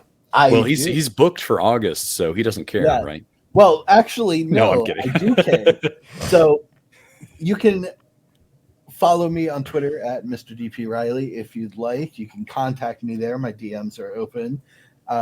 Whimsyland.org is the website. I may be booked for August and possibly September as far as editing projects are concerned. But my turnover rate is 4 to 5 weeks, not 6 months. So if you want me to work on your project, I am happy to. It'll probably start in October and end by the first week of November. That said, I do still have a few openings for coaching clients if you're interested in sitting down with me and brainstorming on your project and getting some motivation every week. So reach out and talk. Otherwise, my most recent book is G Said I Too. If you Yeah. don't know, check it out. Cyberpunk Samurai. Touch that book. Mm-hmm. Touch the book. Touch it. And we're rolling along. Kevin, my artist, has been making 5 pages at a time for the comic adaptation, the Amera manga adaptation, I should say. And hopefully we'll have that out by the end of the year, actually. That's awesome. Oh, We keep rolling the way we have. It'll be ready to go by the end of the year. that's fucking cool, man. So, well, I guess, ladies and gentlemen, that be where it be. I feel like me shilling is just like, yeah, just be here on Sundays. Like, I'm gonna read your comments. And join the Gilded. Yeah. Oh yeah. Join. Yeah. God, I keep forgetting to do it. Yeah. Join the Gilded because it is literally the best community on the internet, bar none. Period. There is no better Always community. go There is no along. better support out there. There's no better wealth of knowledge. Well, there's probably a better wealth of knowledge, but the memes are great. But no, seriously, my community, greatest community on the planet, bar none. And I say that in all seriousness. So, ladies and gentlemen, thank you all so much for being here on Iron Age Nights. It has been absolutely fantastic. I hope you guys were entertained. I hope you guys were enlightened. I hope you guys go and you back Vigilantes Creed by Mr. B.A. Turner. And as always, I do hope that you guys continue to be here. You guys continue to be a community. You guys continue to be fans and creators. And if you're not a fan, you're a creator. And if you're not a creator, you're a fan. And you come together and you create the fantastic new parallel economy, or possibly the new American culture. Like Razorfist said, don't ask to be the culture. Become it. Don't ask to be a part of it. Just become the culture. And with everybody here, I feel that we can do that. Richard, I am never, ever breaking the seal on that. I'm never breaking the seal on that. Like, seriously, like that's actually going to become like a collector's dude, do you have any idea how much money that's gonna be worth if you get big? Right. You know, I know it's gonna be enough that I'm gonna fake another one together. Oh, wait, crap, ladies and gentlemen. And until next time, cheers, everybody. Good night, everybody. Good night.